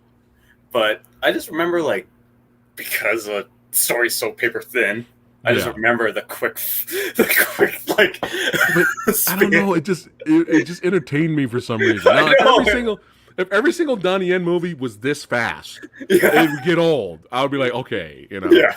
But the Fists of the North Star speed I just enjoyed it, man. I don't know why. Like, especially the dude with the eagle claw styles. Yeah. Dude, that was fucking insane, dude. Like, it was insane. Like, I was like, this Yeah. is hilarious. I was just having fun with it, just in terms of schlock entertainment value. But there you go, the new big boss. There you go. Thank you, Long. But I don't know, man. It's a guilty pleasure for me, Eric. It's not bad. It's not bad. And I remember when I first watched it, I was close to giving it a pass grade because there is some good action. It's almost like sometimes the camera does slow down enough to see everything. There's some like quick cut editing too at times. Yeah. That got me that annoyed me a bit. But it's not. It's got some moments of good action in it, so I can understand why you would like it. I bet you. If I watched it again, I might actually end up enjoying it a little bit. It's close for me. It's kind of like on the edge. Okay. It's better than Iron Monkey 2. Oh. I just want it remastered. I want it widescreen remastered. I got an old crappy, crusty, full screen DVD garbage. Films are Eureka. I want to see it, and I want to see it remastered. Will they even bother? Probably not. Yeah. Probably not for Legacy of the Wolf. But I don't know. Chinese female rapper says, yes, I watched with a whole group of my friends, and the second to last fight scenes had us all dying. Loved it. Yeah, it just worked, man. I don't know why. The end fight was good. He's kind of a Thai boxer guy he fought. But I don't know, man. The Eagle Claw fight was fucking insanity. I don't know. I just enjoyed it. Oh, and isn't there a crazy death scene at the end of this? Yeah. Remind me. It's been a long time. What is it? Go ahead. Do you remember what happens? Spoilers. I think the chick gets her head freaking cut off. Yeah, that was it. Oh, shit. It's been a while. It's been a long time since I've seen it. Yeah. And that's what makes him go into a frenzy. So was she like the love interest or hostage? Yeah. Oh, shit. All right. A movie with balls. 5 stars. Yep. All right. Legacy of the Wolf. Now, I like this movie. I know. I don't know what it is, but there's something about this movie that I kind of dug. I really wish it had a lot more martial arts fighting. There's barely any fighting in this. Even Michael Woods shows up again for like 5 seconds. But I like Ballistic Kiss, man, 1998. I liked it. What'd you guys think? I have not seen this one, but this was number 2 of his. Oh no. I need money, and he directed it. Oh no. Yeah, someone said it. Okay. I thought it was all. I liked it. There's something about it I liked. I don't know. Eric, help me out here. Maybe I missed something. I remember thinking it was mediocre. Maybe maybe a little artsy fartsy at times, maybe, or it didn't really come together for me. But I watched the trailer just to refresh my memory, and the trailer actually looks pretty good. So I was like, that's another one that maybe if I give it a second chance, I'll like it a little bit more. But my first viewing left me just kind of, I felt like it was just mediocre. It's like barely any fighting. It's more just gunplay, and it's just we don't mind Donnie using guns. We just want to see him kick some ass too. And there's like barely any fighting. But I don't know. There was something about it. I don't know. Maybe I was at the time, I was looking for different, from him. But even though I wanted more fighting. But I thought it was solid. So we've been on a run here of some pretty iffy stuff. Some watchable stuff, some not so watchable stuff. It's like it came out swinging, right? With all the, I mean, even though all the Yuen Wu Ping stuff is not weren't box office smashes, he still came out with quality swinging up here. Yeah. Here's another one. I could see Eric thinking it was mediocre. I thought it was an entertaining watch, but it's not one of his best. It's better than Ballistic Kiss, but what do you think of Shanghai Affairs, 1998? I don't even think I've seen that one. Oh, what? What? That's definitely his. Eric has seen all. Directed. I enjoyed it. It's again. Did he direct this too? Mm-hmm. And I have not seen this one either. So that's definitely the trifecta. Like I tried. Wong is in this one again. I should check this one out. Yeah, they have a little rematch. Yeah, it's pretty good though. You'll like it better than Ballistic Kiss. It's not great, but you'll like it's better than Ballistic Kiss though. Let's see here. Hold on. Whoa. I skipped forward here. Shanghai Affairs. That's okay, baby. Lady Fat Blood cameo. Oh, I'm sorry. That's the one that we just talked about. Yeah. Sorry about that. I was distracted. All right, let me go back to the main thing here. Yeah, Wong is the villain. All right, so let's see here. Ballistic, Shanghai Fair. City of Darkness. What's this one? 1999 Ozone. He plays a character called Ozone. Oh boy. Oh boy. Oh boy. Must protect the ozone layer. There you go. Chinese female rappers like Shanghai Fair. All right. Yeah, I saw this one. I thought it was pretty good. You get a group of friends run by a gangster played by Colin Chow. Okay. And sold. And there's some cops involved, and Donnie shows up. It's kind of like a little silly, but it has some pretty good fights in it. I have in my notes some dude was jamming on his guitar while beating up bad guys near the beginning, so that helps. All right. The choreography is not innovative, but the actors pull off their moves pretty well.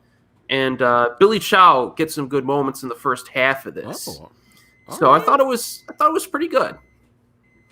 It sounds like this is a step up from the movies the last 4 movies we just mentioned. A little bit, I think. Yeah. Yeah. Interesting. Well, I got to see Donnie Yen play some Ozone up in here. All right, City of Darkness chat. Let me know City of Darkness, and let me know what your thoughts on that. And then it's time for hooray for Hollywood! Highlander Endgame, here I come to get killed off screen. Fine. That's right. Now I'm still. Well, hold on, Lady Fat Blood's ranting. Oh. That's true. Have you seen the alternate death scene he had? Mm-hmm. Oh my god! Puts in the wall. It was and terrible. Then runs. It was so bad. Sword. Getting killed off screen was worse. I mean, I thought that was bad, but actually showing what happened and had that really bad Donnie Yen face was like getting decapitated. It was so bad. Anyway, I was fanboying out. I won't lie. When the trailer came out, I was like, holy shit, we got fucking Duncan and fucking Lambert, as Erik would say. Mm-hmm. And they're in the same movie, and Donnie Yen's in it. Oh my god, my head's gonna explode. And then I went to go see the movie. Yep. Yeah. And it was okay. What pissed me off, though, it definitely had its moments. But I like the main villain, though. The villain guy was great.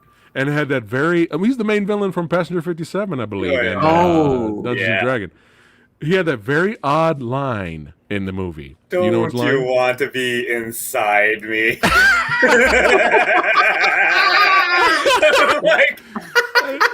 I think he could have only pulled that off. That actor could only have done that line and got away with it. What pissed me off about not just Donnie Yen getting killed off screen, but what pissed me off about that movie was when it was released to DVD. They made changes, and they fucked it up worse. Even the ending, they fucked it up. It was like the theatrical ending and everything was fine. I was like, all right, cool. This is how it ends. Perfect. And on the DVD, it's like this special edition or whatever, and they changed the ending. They added an extra scene. It didn't make sense. And then they moved things out of order. It's like, why did you do that? And that's the only version you can find. I'm like, okay, you released this special edition box set and shit. Only that version's on it. They don't have the theatrical. The better version. And that's so frustrating. And especially for Lady Fat Blood, because she's a huge Highlander fan. She's more Highlander fan than me. She even watched the show. So it's kind of like, yeah. So that's annoying. But, I mean, I'm sure Rick Myers has stories about Donnie Yen, which we'll let Rick tell those stories. Yeah. But you know, he was badass in it until he got killed off screen. Yep. Which is we're noticing a theme here, which is going to keep happening. But yeah, I recommend the theatrical version of Highlander Endgame if you can find it anywhere. All right, wow, the very next movie, 2002, Blade 2. Scratch the fucking itch. We love it. Guillermo del Toro, Ron Perlman's son. What? Okay. Like Marco Beltrami on the score. I mean, like, this is phenomenal. Get some Crystal Method in the soundtrack, baby. Oh, it's phenomenal. That it's final phenomenal. that final fight against all the guards, fuck. Oh, It's just beautiful. It's so good. It's so good. And I have heard, add on to this, guys, that he was brought in as fight choreographer. Now, the good story that I heard was they brought him in, the fight choreographer, but he was... So the opening couple of first fight sequences is Donnie Yen. After that, it's Wesley Snipes' fight choreographer for the rest of the movie. They said Donnie Yen was a little bit... His style was a little bit too fancy, too whimsical, was too much. So they went with the more grounded, Macho Man elbow drop type fight choreography. Street fight. There was a street fight at the end. Yeah. They went with that more. And the good version is that they love Donnie so much that they were like, you know what? We got to throw him in the movie too. We got Donnie in here. We don't want to waste this guy. Let's throw him in the movie. And they created Snowman character for him, and he had a little small role in that. And for a short amount of time, he was a badass until he got killed off screen again. Which pissed me off. But that's the good version. Have you heard the other side of it? I think Rick Myers mentioned it. Yeah. I heard okay, Rick what did you say hear, one. Kyle? I heard one version, and it's on another YouTube channel. Okay. And he's not even doing any more movie reviews, but he talked about, like, something was said between Donnie Yen and Wesley Snipes, and that is why you don't see him in the rest of the film. Okay. I won't say what the exact There's two detail. egos right there, bro. Yeah. Like, I can see that. You know what I mean? I could see that happening. But anyway, I mean, you could say, well, Donnie Yen was cocky and he destroyed himself for being too egotistical on set. That could be true, but then why bother giving him a role in your movie if everyone hates him? Yeah. On set, if Wesley Snipes, the star, hates him, they wouldn't have given him a role in the movie. Yeah. I guarantee you. So it maybe is let's meet in the middle with both rumors. Mm-hmm. Let's do that. That's probably where it lies. You know. Maybe near the end of the movie, Donnie's like, "Hey, Wes, I'm gonna kill you in this scene. I'm gonna take over the franchise." Hey, Wesley Snipes like, kill this Yo. motherfucker off screen. Well, you're dying off screen. Hey, Donnie.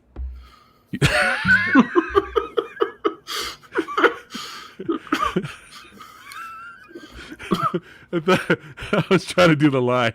Some motherfuckers always trying to ice skate uphill. Yeah. Oh my god. Hey, I thought y'all said we were getting Lou Diamond Phillips for this movie. Yeah. We're supposed to get who do you Lou think Diamond you are? Phillips. Lou Diamond Phillips? He's supposed to do the fight choreography, motherfuckers.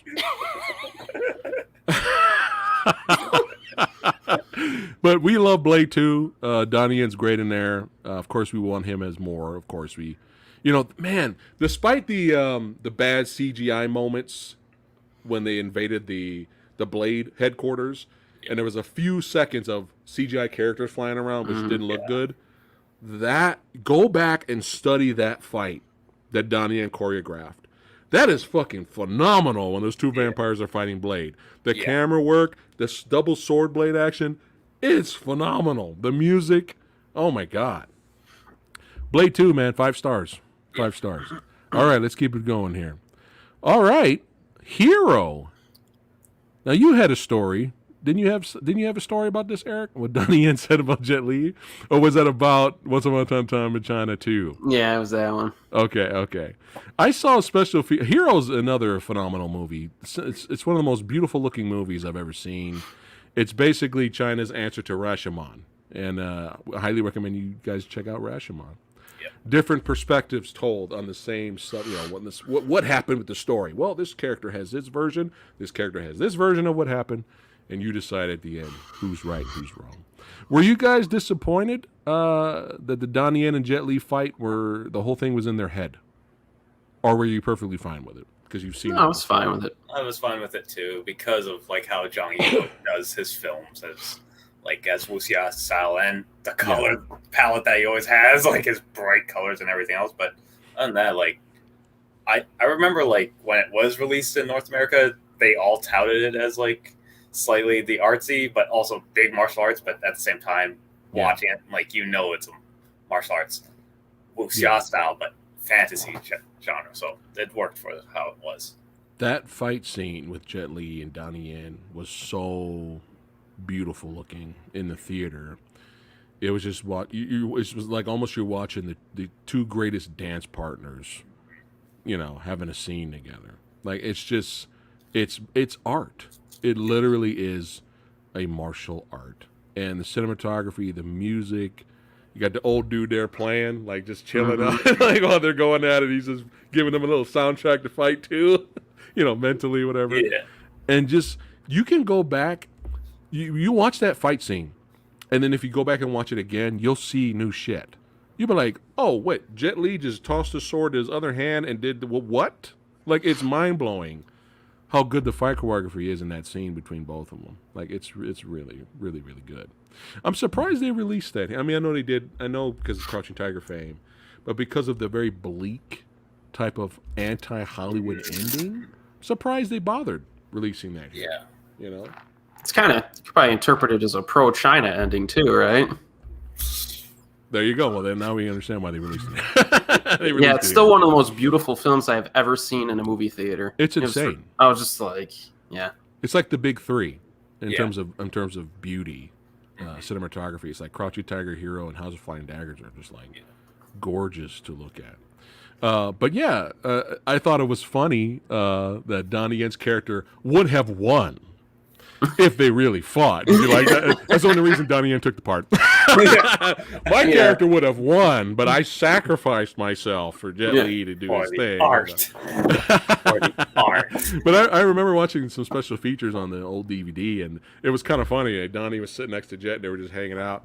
And Donnie Yen's like, this guy over here, he's good. He's good to go for the rest of his life. Meanwhile, schmucks like me, I still got to bust my ass. He said that was like in an interview, and Jet Li was laughing. They're all having fun.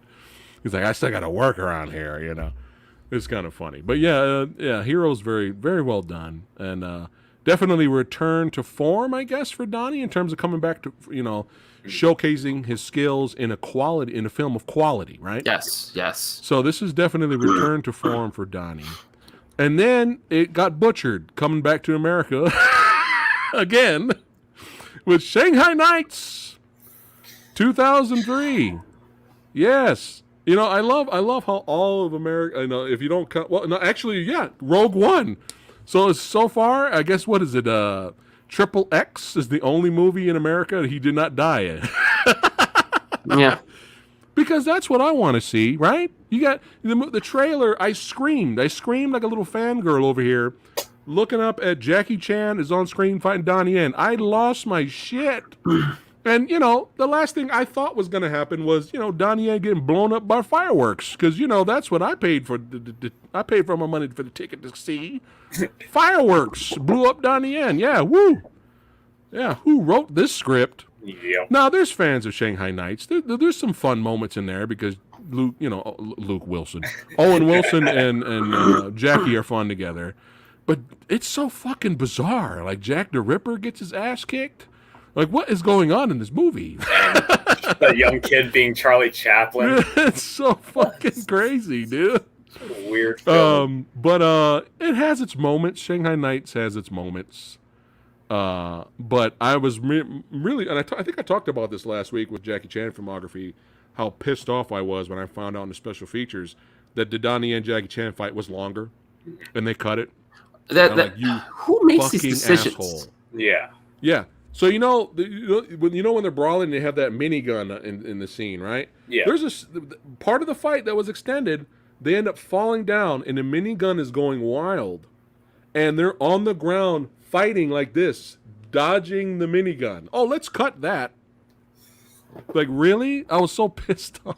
Rick Myers would have an answer for that. I know, right? Producer sabotage. I know, right? I'm like, dude, what the fuck? So anyway. So that's Shanghai Nights. Are you guys fans of it? There's fans of the film. It has its moments, but what do you guys think? First one's definitely better, I'd say. Oh, of course. As an overall movie, yeah. Yeah. And when I was going through the Jackie Chan filmography last week, Shanghai Dawn is on the list. So wait, what list? Jackie Chan. Wait. Is IMDb. Oh. Yeah. If they're ever going to make that with Rush Hour 4. Let's zoom in on Eric's pain. You want to get? Oh, do it again. Oh. No. Erik does not approve. Yeah, Shanghai Dawn. Jesus Christ. Well, anyway, so yeah, Hero, great. Shanghai Nights, no. Love on the Rocks, 2004. Anybody, you know what that is? Anybody know what that is? Have not seen that. Yeah, I saw it. It's a romantic comedy because I I'm like my out. romantic comedies, but I'm out. it's a man breaks up with his girlfriend and seeks some assistance from a love therapist. It's a real kind of cheesy rom-com. It was directed by it was directed by Dante Lam of all people. This movie was directed by Dante Lam. Wow. Yes. Love on the Rocks, directed by Dante Lam, one of the best action thriller directors around. Wow. And Louis Koo's in it as well. And Donnie has like a cameo role, and he plays the piano in this one. He gets like it wasn't that bad for a rom-com. It was right. cheesy, decent cheese. Harmless. From Dante Lam? Yeah. What? Then again, All right. Harmony makes harmless but okay. Love on the Rocks. Yeah. All right, I got to hear what Mr. Erik has to say about this. Now I know after Blade, he went back to Hong Kong and said "fuck America" until he came back for Shanghai Nights, and or it may actually happen after Shanghai Nights, but I know he's like "fuck it," I'm just gonna go back and be a fight choreographer, and he did the fight choreography for Twins Effect. Now, hear us out, people that are new here, people that are new. Okay, imagine a vampire martial arts action comedy, okay?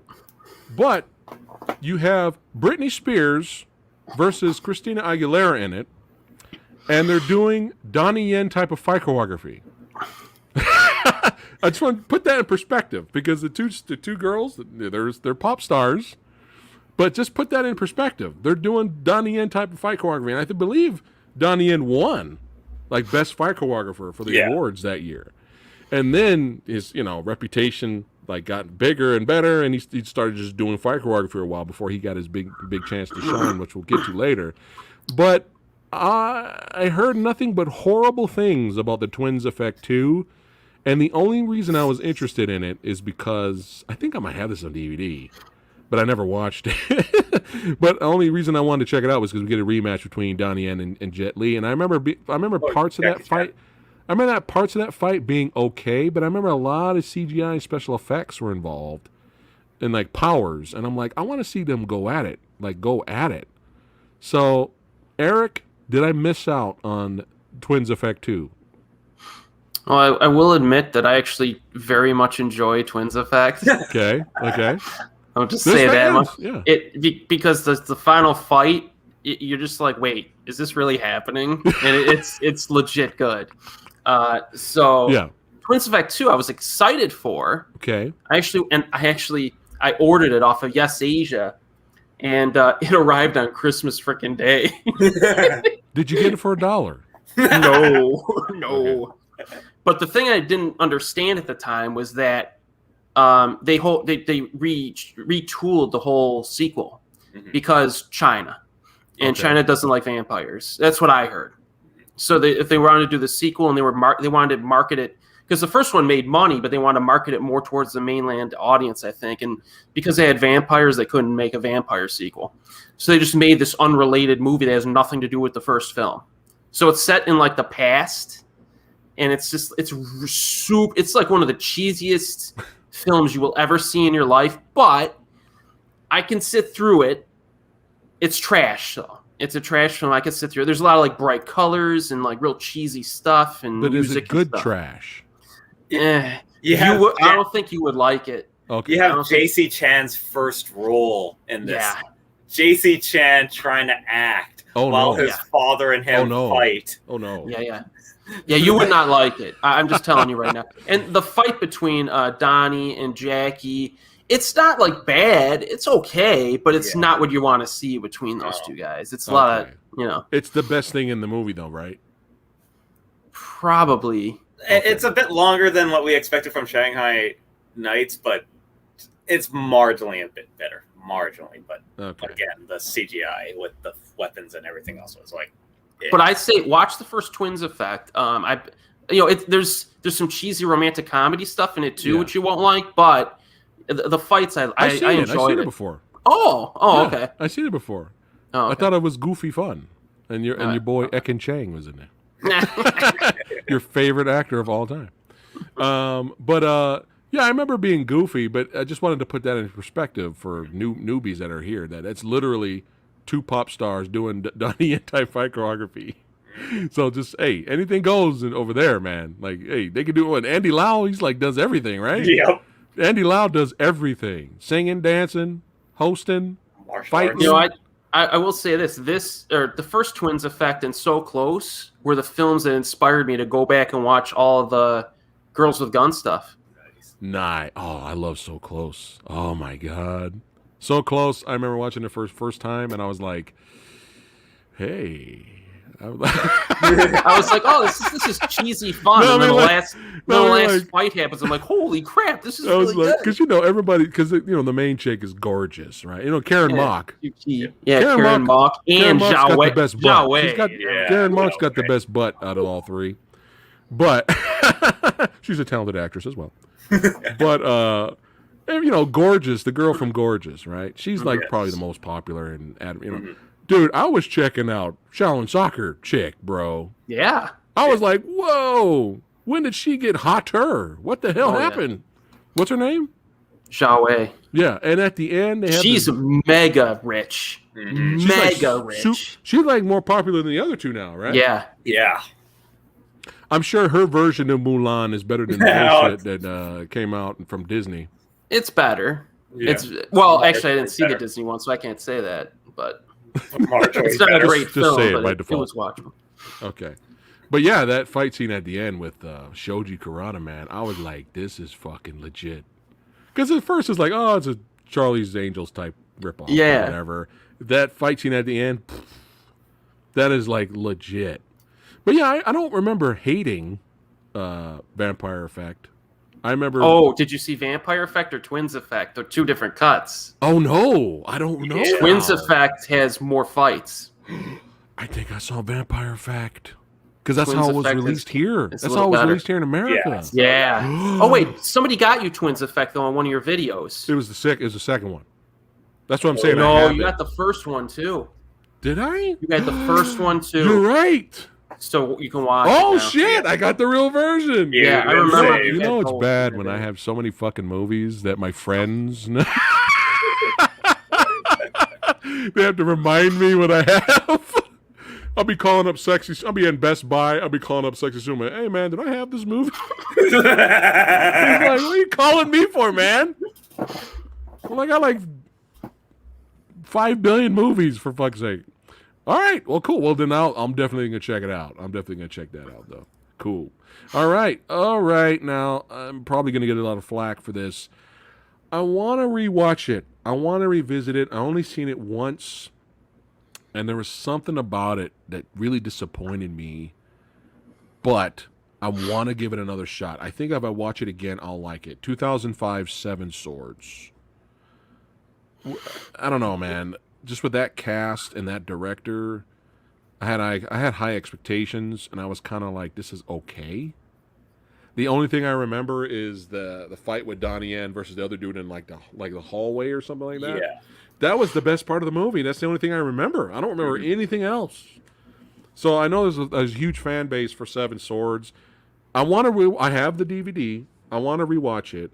What are your thoughts on it? I want to give it another shot. What do you think? Definitely, I haven't rewatched it in a while because it's always on TV on the one Chinese movie channel that's downstairs. Yeah. But I definitely watch it here and there and just remember can't believe this is Lau Kao-lung's final film too. And I was like, and he did pretty good in it. But other than that, it's not horrible. It's not a bad movie by all means. And it's just drags. I know it goes from each 3 different perspectives, especially when, what was it, Donnie Yen is with that Korean girl, I believe, the Korean concubine, and it's just this weird moment where it just goes into this lull, then we go into the action, and it's just, then they tried to make a set it up for a sequel that we'll never see. Right.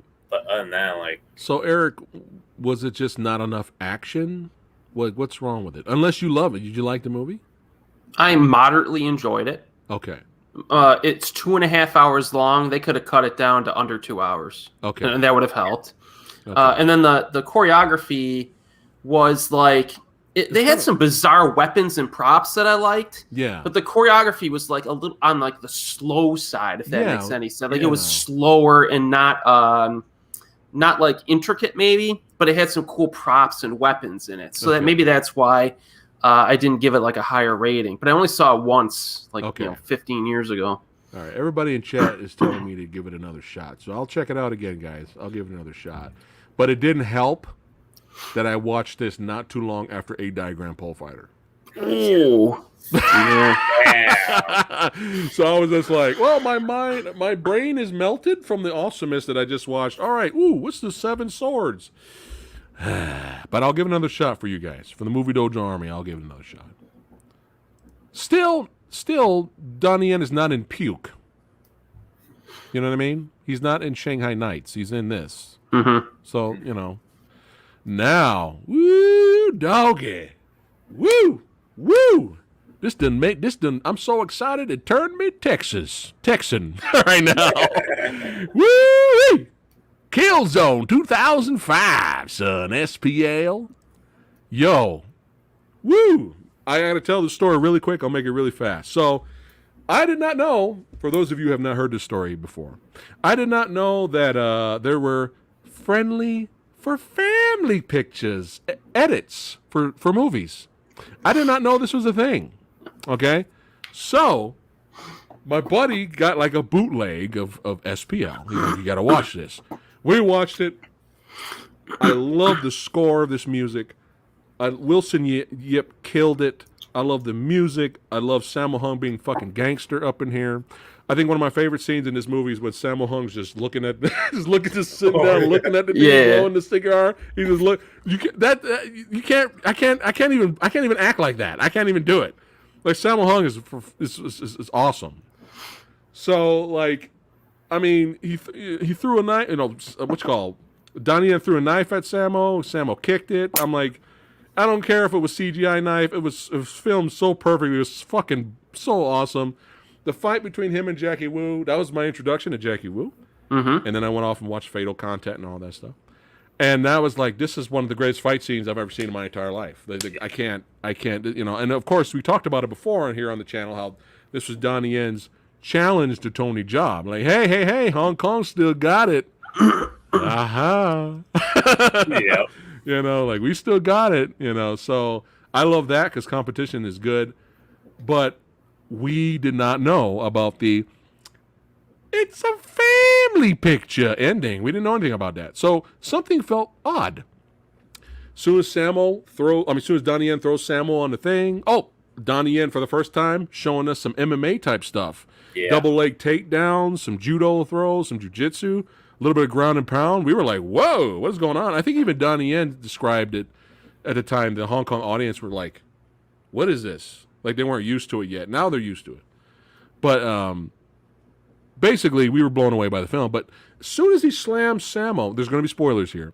As soon as he slams Sammo, he pours some for the homies. Donnie Yen pours some for the homies, and he takes a drink. And then it ends there. And then it cuts to Simon Yam's character. We love Simon Yam on the beach with the little girl, and they're playing and having fun. And then it went to credits. And we were all like, well, that felt weird. That kind of felt odd. And we were kind of like, all right, well, I guess that's just how it ended. Still love the movie. That was awesome. The ending was a little bit too sweet, but that's fine. Yeah. We had absolutely no idea when we bought the Dragon Dynasty release of Killzone. It was the real version.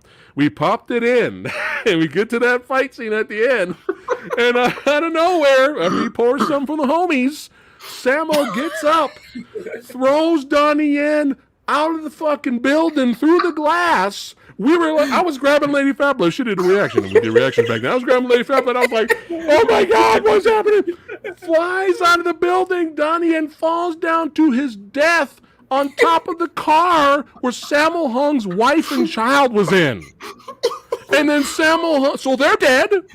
And then Sammo Hung is like in shock of what's happening. And then you have the slow dramatic camera pullback of Sammo sitting there crying his eyes out, bawling. Yeah. And then it cuts to Simon Yam, who had a condition. And he's on the beach with the girl playing, and all of a sudden he dies and just slumps down there on the beach. And then we're sitting there like, what the fuck is happening? What version? Oh my God, we lost our fucking minds. Just imagine, we didn't know this was happening. We didn't know this was gonna come. You already saw the film. Yeah, we didn't know. This is insane, dude. It's like watching Scarface for the first time, and at the end he gets away or something. Like he gets up out of the water and drives away in his car. That was like my reaction to like the first 20 minutes of Return of the Jedi. The Specialized had no idea it was coming. I saw that on TV, like, what the freaking heck is it? Oh my God, it blew our minds. Like we had to take a breath. We were like, did that just happen? And then we talked to my buddy who got the bootleg. He was like, yeah, sometimes that happens. They have like edited for family versions out there. I was like, oh my God, Jesus Christ. We almost had a heart attack. But because of the type of ending it had, it was that's ballsy. Yeah. That is a ballsy ending. And we love the movie even more for that because we thought something was a little bit too sweet. A little bit odd here. You know what I mean? Yeah. Holy shit. What an experience with Killzone, man. I love it. It's on my top 5 Donnie Yen movies. It might even be top 3 at this point. I love it. I can watch it all the time. Kyle, Killzone. It was okay. No, I'm kidding. Exactly like how... Like the Raid? Right? It's all right? But no, it's exactly like I saw that version first. Because my cousin did?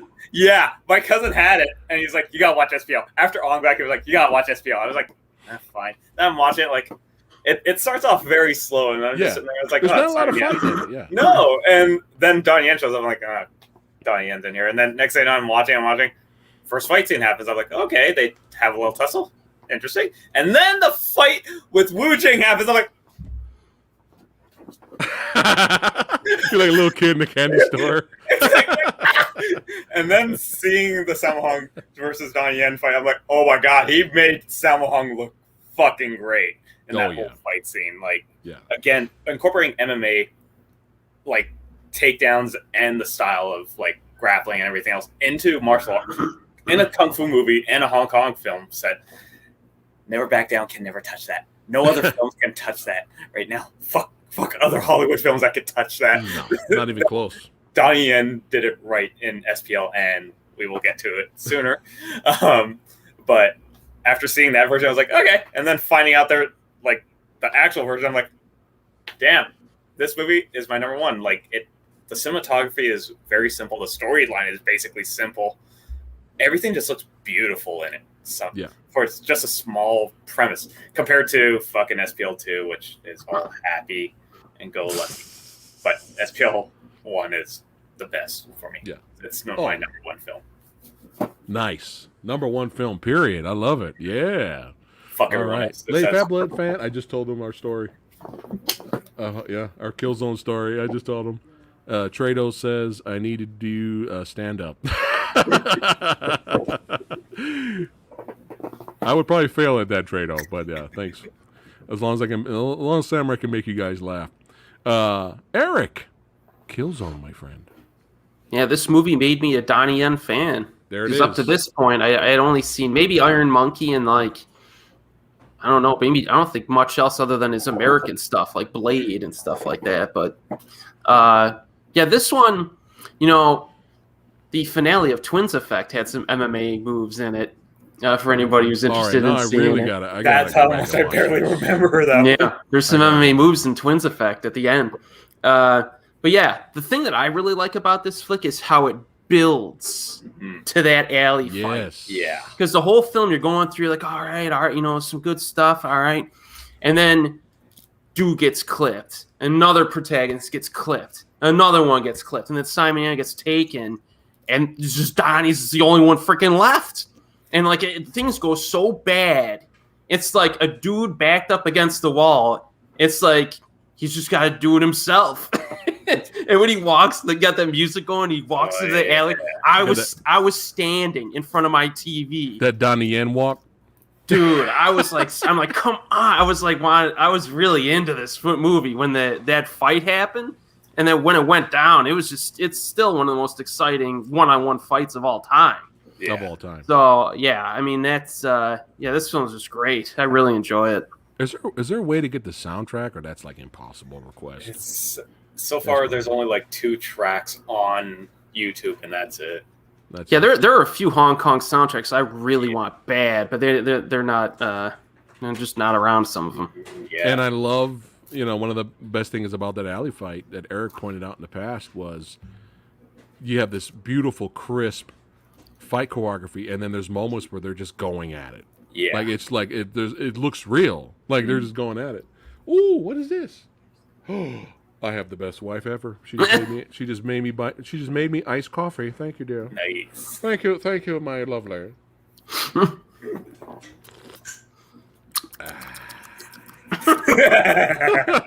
So, yeah, and I watched the special features. Was that the same special features that's on the DVD, Kyle? Yes. Where Jackie Wu is explaining, like, yeah, Donnie Yen wanted to make parts of this fight look realistic, so he just told me to just come at him. Yeah. And you see Jackie Wu's like, he's like nervous. He's like, I don't like this. Yeah. Things could go wrong. Even if it's a prop knife. Yeah. Things could still go wrong. But he was nervous, but he's like, well, I got to do it, right? Yeah. Phenomenal. 5 stars. And if anybody out there that doesn't like Killzone, This is a movie when I used to travel for work, I would bring a little set of DVDs and just play the action scenes on the plane flight. And I would always play this one. And there would always be some dude. It's like, dude, what movie is that? And I'm like, it's Killzone, baby. Let's have America re-release it here so that people in the theater could be like, man, what brand new movie is this? And then we could turn around and go, this came out in 2005. We'd be snobs. Starring Lou Diamond Phillips. Movie snobs. Yeah, Lou Diamond Phillips in it, right? But yeah, Killzone. I mean, we could literally stop here. Yeah. I mean, Killzone is phenomenal. But you know what? I know, Kyle. You pointed out Donnie Yen is trying to look cool in this next movie. He's trying a little bit too hard to look cool and look young. I know, but in terms of a live action Hong Kong comic book movie, there's some good fighting in Dragon Tiger Gate 2006. What do you guys think, Kyle? I remember, like, Erik, that I became a fan after SPL, and I wanted to see Dragon Tiger Gate, and I remember, like, the restaurant fight scene. Yeah. And he just shows up with that fucking hair. And I was just, like, remembering the South Park goth kids going, like, love is pain, man. And then does a salute like that. And I'm just like, God damn it. But at the same time, I'm like, you know what? I can forgive the hair, your evilness, because you're doing all the fight scenes so great. But at the same time, I'm just like, man, how can you see the fight now? How can you see your fight? Just can't do this. That's all I remember now. Oh my god! So much, but the fights are great. Nicholas Say and Sean Yu do their best about it, and that's when the first time I found out recently that his protege was the villain. But other than that, yeah, Donnie Yen's hair. Who was the villain? The villain was his protege that you see in almost every film now since Is that somebody we know? Who what's he been like Yu Kang?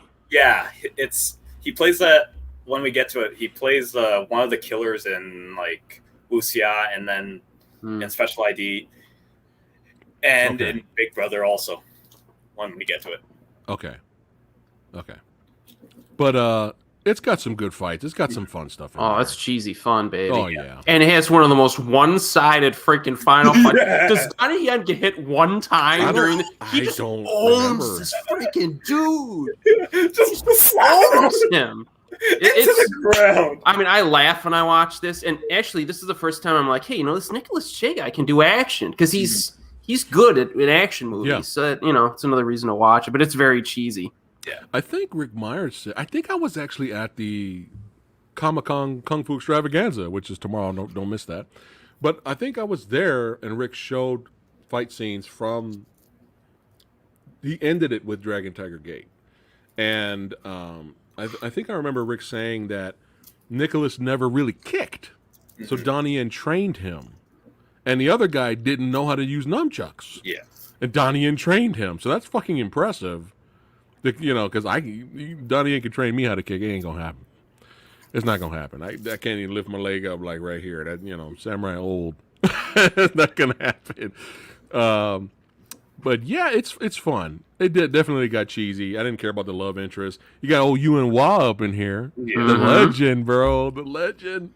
I love that guy, man. That guy's awesome. We do have a Butterfly and Sword fan. There you go. I'm definitely gonna rewatch it again. Donnie Yen was OP in this one, yeah.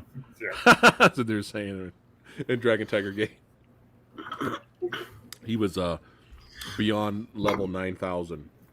But yeah, it's fun. It's still quality. There's still good stuff there. Do you feel the opening fight was the best fight in the movie? I like the end fight quite a bit too. It was. I definitely like the what's it called? Because that was a banger opener. Yeah. The way in the sushi, like when they're taking all three of them are just introducing themselves to each other. That fight is good, but definitely the final fight, as one side as it is, still has some good moments in it. You get some 2-on-1 action. Yeah. They had that. They set a Guinness Book of World Records for that boxing thing too. Yeah, the punching bag was the biggest punching bag of all time, I guess. Oh, that's hilarious! I forgot about that. The villain. That's fucking hilarious. Yeah. We got another winner here. So Donnie Yen is on a roll right now. Flashpoint, Dragon Tiger Gate, and especially with this one. And similarly to Killzone, there's really not a lot of fighting in it. It's mostly at the end. But this movie, a lot of Donnie Yen fans consider this his best one-on-one fight scene, which is debatable because there's so many good ones out there. Yeah. But Flashpoint, man, another really good, great, almost a kind of a return to the Tiger Cage days, you think, Eric? Mm-hmm. The police, cop thriller with a little bit of martial arts here and there. But yeah, Flashpoint, his fight, I think did he break his ribs with that fight against Colin Chow at the end? That's what I heard. Donnie Yen broke a rib, man. Because they were going at it. I heard that his knees were giving out too. That's why he was like doing the slight hop here and there. Oh, really? Yeah. Okay. Phenomenal fight. Yeah. And we really going straight MMA, and I, with the jiu-jitsu and all that, but the rear naked choke and all that. But what was crazy was Donnie Yen brought up a good point. I watched the special features, and he said, why watch MMA on the screen when you can watch it in real life? Yeah. So he said it's extremely difficult to make MMA look entertaining in a modern day action flick. So he says that's what is really hard, that he wanted to achieve that and make an exciting fight where he splices in MMA there. And it's interesting because he's got a point, right? Like, why watch this when we can just watch real MMA, right? But he wants to make it exciting. So obviously it took a long time, I'm sure, to choreograph that fight with him and Colin Chow. And when you see Colin Chow in this fight, it's like, this guy was so fucking wasted in the Matrix trilogy, dude. Yeah. Jesus Christ. Well, throughout most of his career, really. He should have been big time. And I don't know if you guys know this. There's like 2 versions of the final fight. Oh, no. So what's the other version? So you guys know that there's a version where Donnie Yen gets up and then he just tells Colin Chow, let's go at it. There's this version that's on YouTube somewhere where, if you remember, that Colin Chow and his brothers were taking care of their mother, where she's suffering from Alzheimer's. And in between the fight, they're just getting up after they just fell, and they just sit across from each other for like a minute. And Colin Chow's mother just passes by him, and he's like, "Mom, what are you doing here?" And he immediately succumbs to Alzheimer's and says, I lost my sons, can you find them? And immediately Colin Chow just starts crying. And then she goes over to Donnie Yen and asks him the same thing. And then she starts walking off. And it's this time Colin Chow just looks at Donnie Yen and then tells him, all right, let's do this. Literally changing the narrative of the final fight in a way. And I was like, okay, that is really well done. Whoa. And I actually have that had a friend that went to China and bought that version. Interesting. That's a totally different flow. Do you think they cut that because they wanted to just get to the fight? I'm not sure because like that it's like the SPL thing. Like honestly, they wanted the good guy to win, but this time it's like I don't know how they really took that away, but that one's really different to find out exactly. There you go. Yeah, exactly. So that version is very emotional just to show like Colin Cho has this very different side to him. Like, yeah, okay, I literally have nothing left. So let's go at it. And it's really interesting to see that dynamic. Eric, did you know that? No. Interesting. Eric, what'd you think of Flashpoint? Oh, it's awesome. It's a lot of fun. That's this one. I mean, you go through and my boy Louis Koo. This is when Louis Koo started to take over a little bit. Yeah. You know, you start seeing more and more. I really like him. I do like the sniper fight. You know what I mean? In the high grass, that's pretty sweet. Yeah. One of the things I always laugh at is before the I think it was before the restaurant fight when Donnie just picks the dude up and throws him against the guardrail. Yeah. It just looks so painful. That was funny. And the German suplex he does on the other guy later. Yeah. Yeah, this movie's just a lot of. It's just that final fight. I remember the first time I saw it, it just kept going, and it has different. I like fights that have different stages. Mm-hmm. So yeah, and in this one, this ain't a one-sided fight. Donnie's character gets beat up pretty good, which I like. Yeah, he gets fucked up. He's blood coming out. He's like barely standing up to box. And it's great. Forgot to mention that John Salviti and Kenji Tanigaki was part of his action team, so that's why like most of the MMA and jiu-jitsu stuff was from John Salviti learning it and implementing it in the choreography. Oh shit! Awesome. And I think right after this, Kenji Tanigaki actually ended up like doing more Japanese films, even more better with the action genre, which is why Rurouni Kenshin is actually better. And to lack of a better term, we'll see what Snake Eyes has in store. Yeah, that's this weekend. Yeah.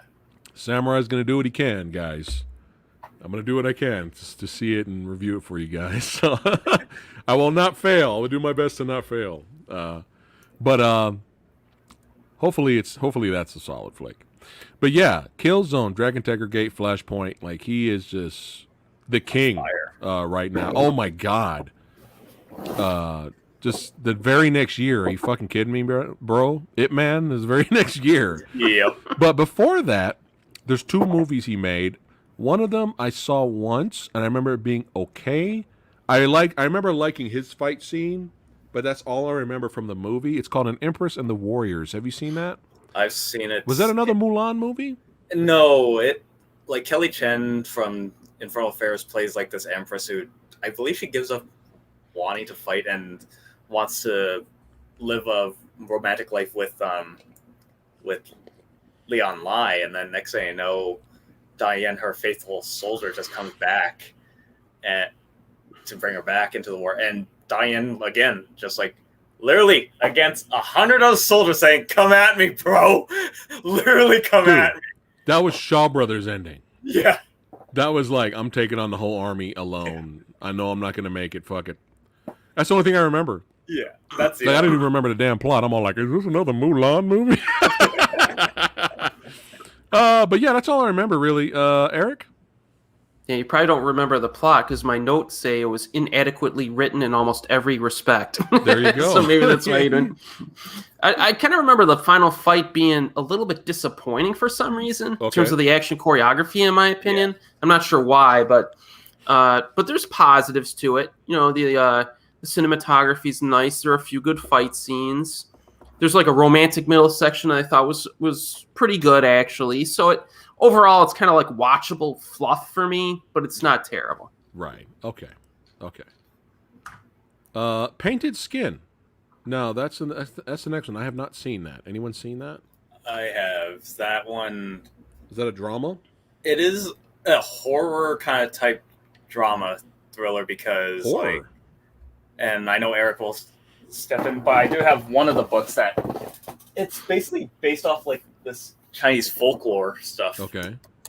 So here, let me zoom in on that one. Chinese strange stories from a Chinese studio. There's like 2 volumes of these. So all right, definitely cool. that. So it's from that. It's from that. It's based on one of those folklores about, like, I think one soldier brings back a woman that's actually a demon, and then Donnie Yen plays like a former soldier. I really can't remember that well. I even have it, but did you like the movie, or you were just meh? It was just meh. Honestly, it wasn't terrible. No. All right, Erik. Yeah, I enjoy all 3 of these. There's this one, there was a sequel to this one, and there was one from like the early 90s. And arguably my favorite actress of all time is in this, Zhou Xun, who's a Chinese actress. So my note says a wife played by Zhao Wei, who returns here, tries to stop a fox spirit played by Zhou Xun from seducing her husband, while a warrior played by Donnie Yen attempts to stop the murdering demon. So I feel like this one, it's nicely shot, but it's not as fancy schmancy as like maybe the Zhang Yimou films. I did like the conflict and the characters to this story. Okay. And so there's some multidimensionality to it. It's just kind of I like these kind of fantasy kind of, I don't know, kind of romance drama action type hybrids. And I'm huge fans of both the actresses, so that definitely helped. What was the one in the 90s you said? There was one from 1993 called Painted Skin. Okay. That was pretty good, but I like these more recent ones better than that one, actually. So your favorite actress is what now? Who? Zhou Xun, ZhouXun. Okay, I'm looking at her right now. Hold on. Yeah, she's just phenomenal. I love her. Compared to Zhao Wei. Yeah, I like both of them. You're right. Favorite actress of all time, huh? That's possibly. Awesome. Yeah. And in typical Erik fashion, she's quite fetching. Yes. And we get a little. And the sequel's really interesting because they change up the story a little bit, and we get a little naughty time too in that one. Wait, I think I've seen the sequel. I think maybe I've seen it. I liked it. Yeah. I remember, they're pretty neat. I liked it. It kind of had a little bit of that Chinese ghost story vibe. Yeah. To it. Yeah, I like those movies. I like all 3 of those movies. All right, so Painted Skin was okay. Yeah. All right, Yip Man. Now, was this the film? Obviously, Donnie Yen is on fire. He's just like killing it right now. Was it Yip Man, 2008? Was this the one that made him? He is the god. He is the god. Yeah, I would say so.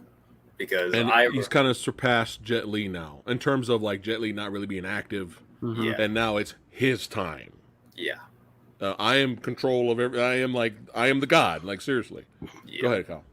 I remember I seriously thought this was gonna be like a Fearless knockoff in a sense. Originally I thought that because of how they market it, but I remember seeing it like him researching it, even training with Yip Man-san Yip Chun at the time, and even learning Wing Chun for the role. And I'm like, okay, there we go. And even hearing about all the other things, like with Wong Kar-wai's version and everything else, which came out like finally at 2012.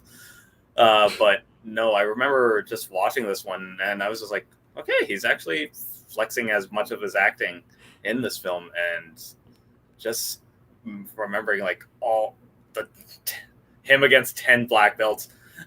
That is always going to be the iconic scene that we always knew that would happen, and just how he carried the film as Yip Man, that you knew that was going to be kickstarting something else. Yeah, and it's just everything, just like Killzone, music, soundtrack, everything I like. I mean, it's just phenomenal. I remember a buddy of mine, he had another buddy.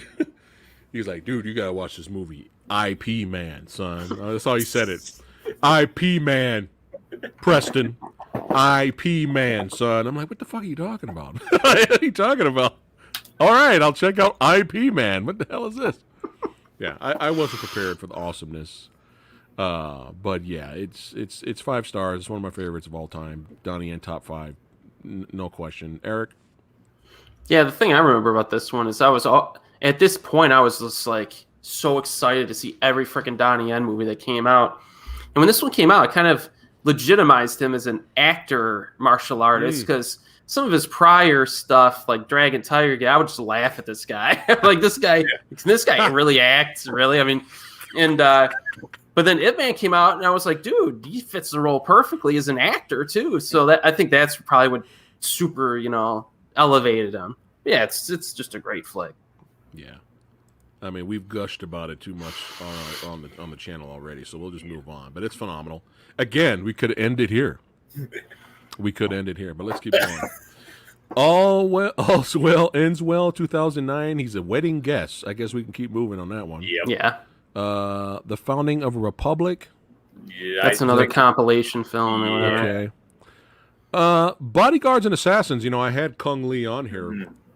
And that's right. Check out that episode, guys, if you haven't missed it. I actually had Kung Lee, MMA legend, on here hanging out with Samurai talking movies, and we got to talking about, Bodyguards and Assassins. I remember, and I was honest. I was honest with Kung Lee. I said, dude, your fight with Donnie Yen is the only fight I remember out of this entire movie. Like, all the other fights were okay. Very forgettable. Yeah. But Donnie Yen was getting his ass kicked when we came across Kung Lee. But as soon as Kung Lee arrives, he's like just launching people in the crowd to get to Donnie Yen. It's fucking phenomenal. It's phenomenal.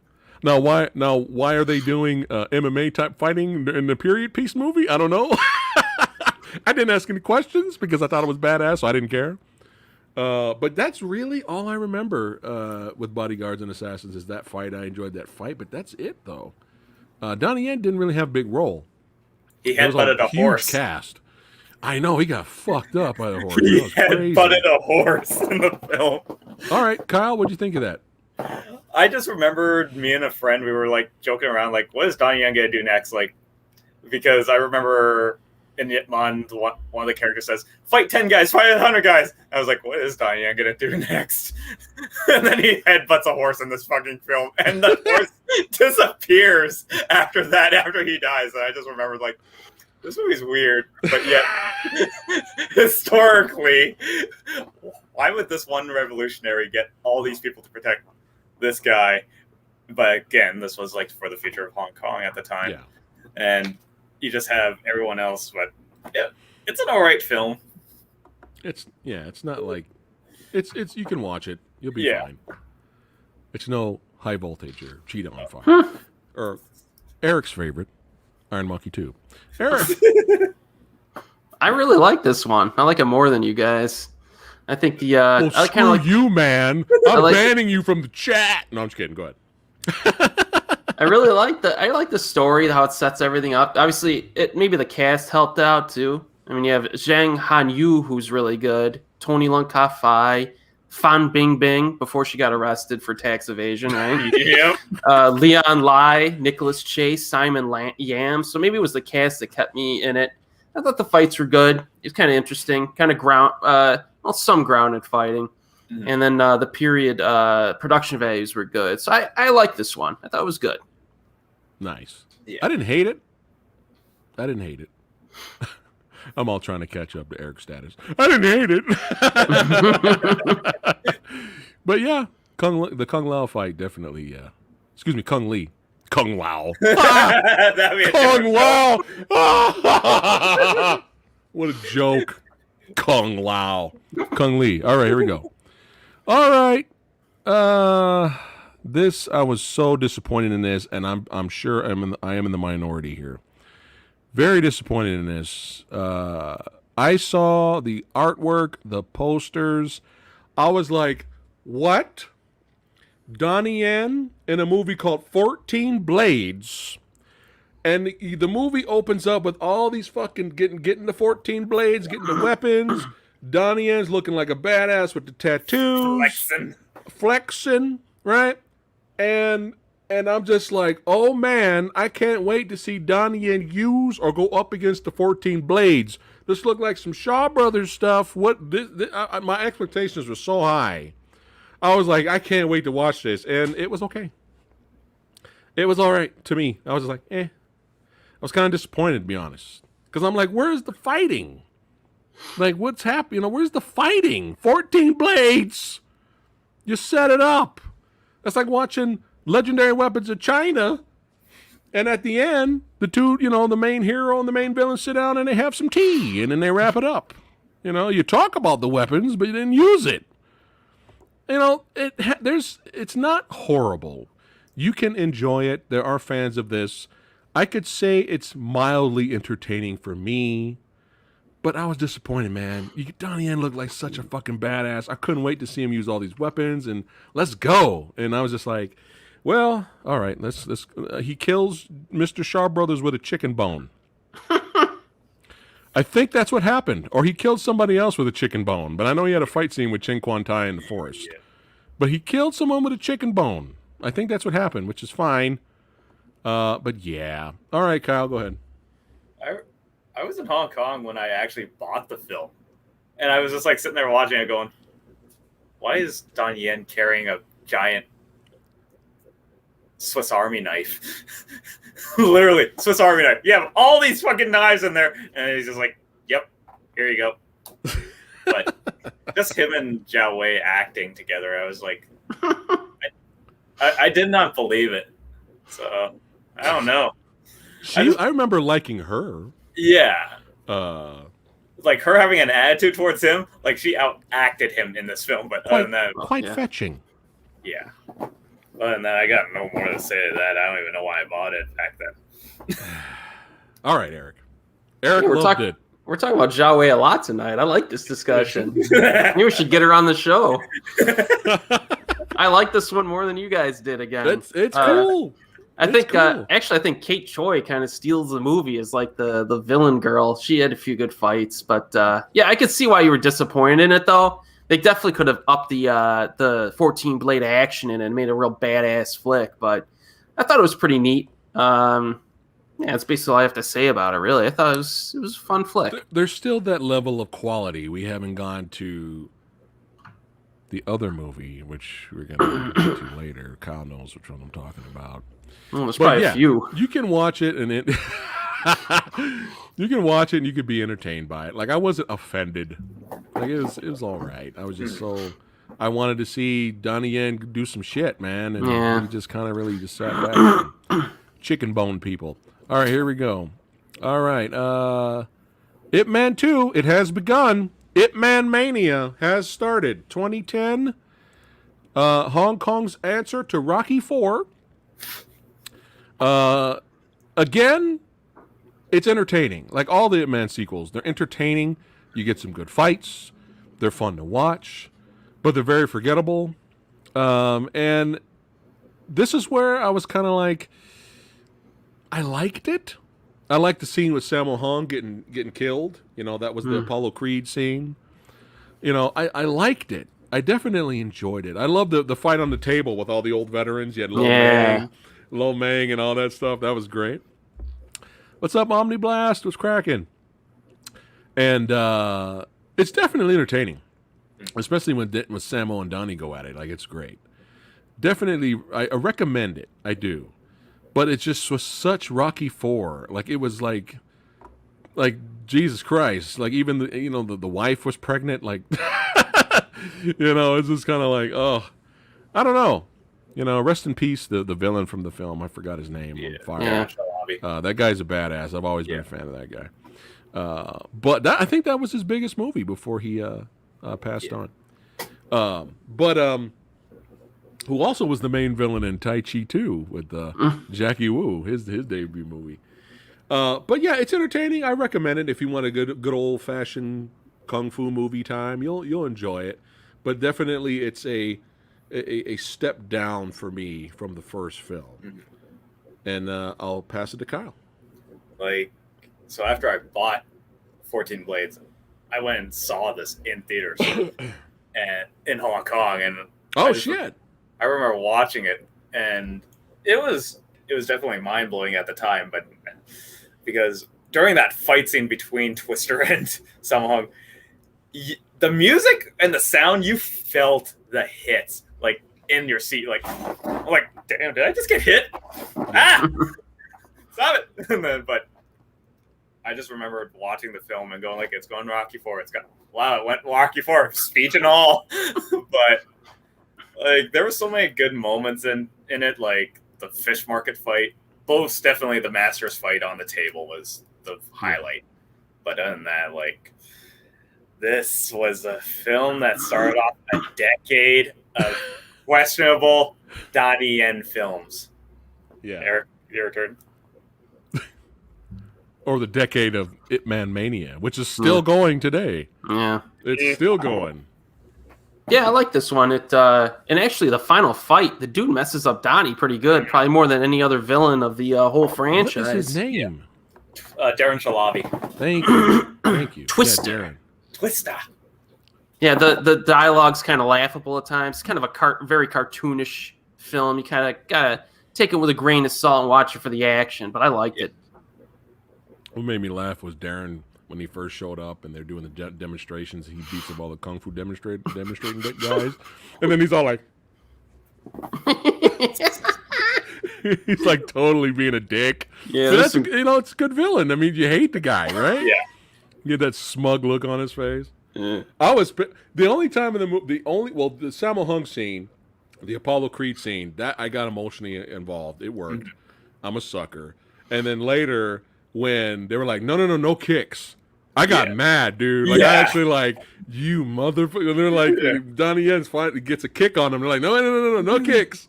I was like, oh, you bastards. Yeah. But yeah, it's entertaining, definitely entertaining. But it is you could say the beginning of the end. But we'll let's keep it going. Let's keep it cracking. All right. I can't wait to hear what you guys have to say about this next one. Legend of the Fiast, the return of Chen Zhen. The return of Chen Zhen playing Kato. I didn't know there was a Green Hornet crossover. Did you know that? You know, when I saw the trailer for this, I lost my shit. I was like, this looks fucking phenomenal. You know, Donnie Yen's back playing Bruce Lee again. He's in the dojo, surrounded by Japanese dudes. It just in terms of trailer, it looks badass. Like I wanted to. Hold on. Keep talking. I'll talk about it. I'll be right back. Okay, so definitely I remember watching a trailer for this, and I thought the dojo fights were flashback scenes originally, but this was basically Donnie Yen taking over everyone, just like, you know what, I'm overpowered, I'm going after everyone. And I'm just like, can anyone stop him? Because in the first like scene, he just parkours it and kills like German soldiers. World War II would end because of Donnie Yen. With a knife. On. With a knife! With fucking two He knives! is the god. He is the god. So just to have something Donnie Yen in the house, you know, it's not like we could just go, hey, I'm gonna go down into Hot Topic or Spencer's and get a Donnie Yen poster, right? Yeah. So I found this website and they sold a poster. This is before I watched the movie. So I actually have movie advertisement for Legend of Jen of the Fist of the Green Hornet. Kato style. So this is my Donnie. It's the only thing Donnie Yen I have. But I don't mind hanging this up somewhere because it's Donnie Yen. Yeah. But I was disappointed after I watched the film. All the Bruce Lee stuff at the end, I thought he actually could do better. I was actually kind of disappointed, really. I mean, it's fun to watch, but I was just kind of disappointed. I thought it was kind of mediocre when especially the last one-on-one fight. Yeah. That was very kind of just, okay, let's wrap it up. Yeah. It's time to end the movie. Mm-hmm. And, you know, the stopping World War II, as Kyle was saying, I have to admit, that opening crazy, insane action sequence where he's fucking the dudes up with the dagger, that's the best fight in the movie. Oh, yeah. That's better than the whole entire, let's just do Fist of Fury again. Yeah. At the end of the movie where he's fighting 100 dudes. And so that, like, when I was watching it, I was like, oh my God, this movie's going to be epic. That opening action sequence was insane. And then everything else was like, it's fine. Like, the fighting's fine. That was a fun little fight scene here and there. And the fighting at the end was fun. But in terms of being, kind of disappointed, I kind of was, especially after me being so hyped from the trailer. So it kind of felt forgettable, really. Erik? Yeah, I like Donnie's peel-off mustache in this movie. That's one of the best parts of the movie. I did laugh a lot watching this one. I laughed a lot watching it. There was some cheesy stuff. But yeah, the opening scene's best scene of the film, and then after that, the fights are just kind of, it's all right, Yeah. You summarized it right. Yeah. And I actually do remember that this was, like, at the time when they made this, they wanted to release this as a memorial for Bruce Lee around, I can't remember what annual memorial it was, but I think that's why they did it. Right. Oh, okay. Did some parts of the movie kind of feel rushed? The whole movie felt rushed. Let's hurry up and get this out to get on a certain release. That could be part of it as well. The whole movie. But yeah, I got a cool poster out of it. Hey, it could be worse. I could have an Iron Monkey 2 poster. For $1.75. All right. So Legend of the Fist definitely has some moments of decent action, but kind of forgettable. All's Well That Ends Well 2011. You know what that is? Yeah, it was like one of those romance comedies where... Erik knows about it. I think I skipped it because I think he only had a camp. I don't know, maybe he had a bigger role, but he did have a supporting role where he plays a cosmetic counter makeup guy. Whoa, what in the world? Yeah. There's a scene in this fucking film where he's a makeup counter guy, and he actually does a Wing Chun punch with powder like sponges on women, making them up. God. And I'm like, oh my God. And then and I think there's a Yip Man joke in there where he meets Tony Leung Choe's wife, Karina Lau? Yeah, Karina Lau, who's his love interest in that film. And he actually dresses up as Yip Man again. And they make a joke about, like, she's like, oh, what do you think about holding hands? He's like, holding hands, no, but pushing hands, yes, which is a form of Wing Chun. And they're like, oh my God, why? But yeah, that movie was just, what? Romantic comedies are in that film. Like, well, that scene sounds funny. Yeah. I don't know why. Could someone explain why The Lost Bladesman is not released here on Blu-ray? You'd think it would be. It's strange because Donnie Yen movies after this came out on Blu-ray. You can get them. Yeah. But you can't buy on Blu-ray The Lost Bladesman. You can find it, I'm sure, on Blu-ray somewhere. Yeah. But in terms of an actual, like, Well Go USA release or something, it's kind of strange why this one was skipped. I don't know why. So I was at a convention many years ago, and I found it on DVD. And I watched it, and the Donnie Yen fight scenes are good. Unfortunately, there's really, like, only really two memorable ones. Like, you've almost got a kind of an alleyway fight again. I think it's with against is it Aaron Kwok? No, Andy On. Andy On. I'm sorry. That was a fun fight scene, and I like the duel at the end where it's like in the snow and all that. Like, that was good. Other than that, though, there's really not a lot of fighting. Maybe that's why they skipped it. Yeah. I don't know. What did you guys think of this one? Like, I definitely saw it once when I rented it at a Asian film store that they had a long time ago, and I just had it in the background, just like, this one's not as engaging. And the fact that him and Jiang Wen are in it too, like, right after they get to be in Rogue One, but I don't remember it that much. That guy outacted Donnie Yen in that movie and Lost Blade. He's a great actor, that's why. I mean, and this is improved Donnie Yen actor, and he still outacted him in every scene. But yeah, it's frustrating because movies like this because it's got a great look to it. You can tell it's got a budget to it. And the two fight scenes are good quality Donnie Yen fight scenes that you could put on a highlight reel. And then the rest of the movie is like nothing. It's just frustrating. It's like, Mm-hmm. had more of these fight scenes, or just make it a drama. Yeah. You know what I mean? Just make it a drama and cast someone else. It's frustrating to have like one fight or one really good fight in a dramatic movie. It's kind of frustrating, but it's not bad. Mm-hmm. It's not bad. Chinese female rapper says, got a delay here. Lost Blades, man, is so good. The movie as a whole is so good. The actor who played Cao stole the movie.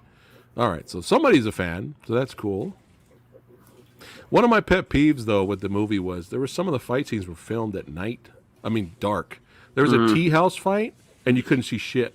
It was really frustrating. And there was another fight where they set up Donnie Yen going in to destroy everything, and you don't see it. You just see the aftermath.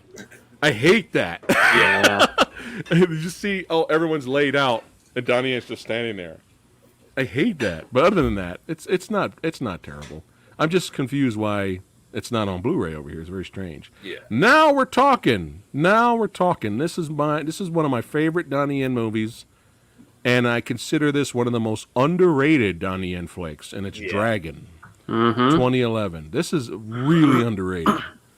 Really, really, really underrated. Definitely has that history of violence feel to it. It's very similar. Kara is in this. Kara, you know what I'm saying? My young auntie showing up. You know what I'm saying? Still badass. Her fight with Donnie Yen was great. And Jimmy Wang Yu. For the first time in history, I was scared of Jimmy Wang Yu. Yeah. He was intimidating. Jimmy Wang Yu was intimidating in this movie. Now, Lady Fatblood, she's not a fan. She's not really a fan of Jimmy Wang Yu, right? But we watched this movie together, and she was like, "That was legit. Like that was a legit performance from Jimmy Wang Yu, like playing a villain. Like they were like, oh fuck." It was a good movie, man, and I enjoyed. What's his name? Kenshiro. Takeshi Kaneshiro, yeah. Yeah, he was good in the movie. It doesn't have a lot of fighting, but it's in terms of quality and a lot more entertaining and fight scenes. Nobody talks about Dragon, man. No. Nobody talks about this movie. I'm like, dude, this is one of his best. What's up, Neenan? Kyle, what do you think of Dragon? I definitely agree. Like, this is one of the three that was good in the decade. That I agree that he actually really did well acting in this film. Like, the emotion was there, and just how it was kind of like almost, I heard it was supposed to be like a remake of the One-Armed Swordsman at the time, even when he like cut off his arm. But other than that, like having Jimmy Wang Yu, kind of like a prequel. No, actually, this was supposed to be like the reimagining remake in a sense. But okay, like it was interesting to see like Diane actually act in it. The fight scene between him and Karahui, even before that, against one of his other dudes, Yanhua, like punching him until that whole building just falls on top of, like, dude is committed to just beat the crap out of this one guy. And then the fight between him and Karahui was just really well done. Like, even her just revealing to him, like, you really are this person, accept it. And then she just lets go. And yeah, I was scared of Jimmy Wang Yu, and I was surprised that this film was a period piece, and I wanted to see more of a modern piece, but this one was really well done. Right. Yeah. Erik. Yeah, you guys summarized it well. It's just a really good quality film overall. Definitely one of the best films of his career, for sure. We got Tang Wei in a supporting role. I love her. And then Zhang Wu, who I've become a fan of in recent years, is also in this in a supporting role. So, yeah, if anybody wants to see Donnie actually like really do some good acting chops, and yeah, definitely check this out, man. It's really good. Yeah, it's like even Jimmy Wang Yu did the typical evil villain laugh, and I was like, don't do that. It's like, it's freaking me out, man. Okay, but yeah, Dragon is like insanely underrated. And at this point, I was kind of itching for Donnie to do a contemporary film. He's done a lot of period stuff. He went through a huge streak. I'm like, all right, guys, can we like get back to the, Maybe that's why. Maybe that's why. Yeah. That could, I think Erik nailed it. I think that's what it is. Everybody's like, okay, let's get back to modern day here. Yep. Killzone this shit. you know, and I think that maybe that's why people overlook it. You could have a point there. All right, All's Well Ends Well 2012. I definitely saw that one. That one was Same cameo or nope. different? He's a main character who Oh, like gets he one of four main characters are looking for love with a different woman this time, and he recently broke up and he's trying to be a. This is not Donnie Yen level of like bad emo hair. This is him with long hard rock hair. And there's a really big, weird problem where he has an afro that we won't talk about. but other than that, it's just a weird romance comedy film that he's just in it, falling in love with a different woman that's trying to overcome her way of stage fright also, while Louis Koo's trying to fall in love with this other woman.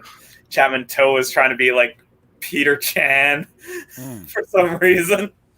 And Raymond Wong's just trying to sell off his daughter. it's fun. No, I'm just kidding. Eric's seen this one. Come on, right? No, I never saw it.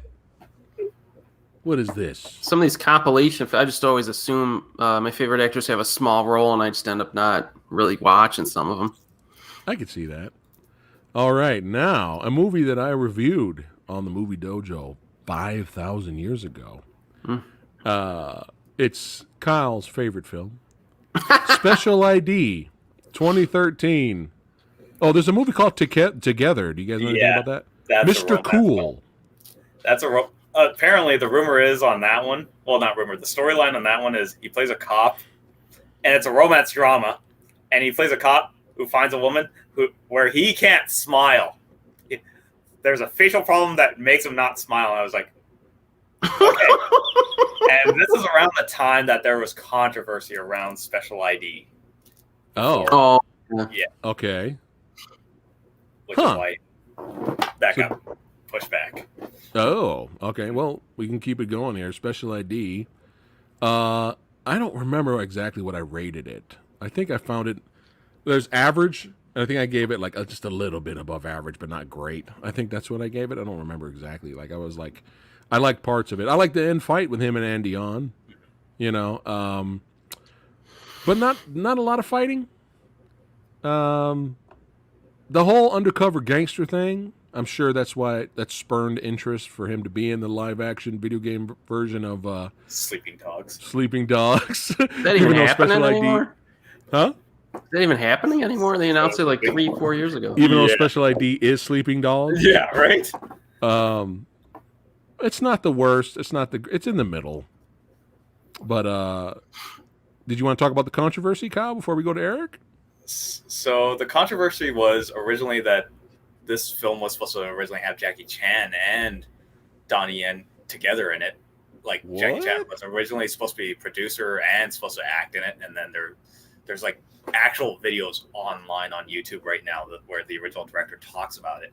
Okay. And then Vincent Zhao was supposed to be Andy Yon's character, and then there was rumor that Donnie Yen, they filmed like first two scenes, and you find these photos anywhere online that Vincent Zhao and this other actor were doing this scene, and there's a scene where they did the hot pot scene together too, and apparently someone said that one person was not happy with how one other actor got what's it called? Got more shine or something? Yeah, more shine. So clearly they agreed. Oops.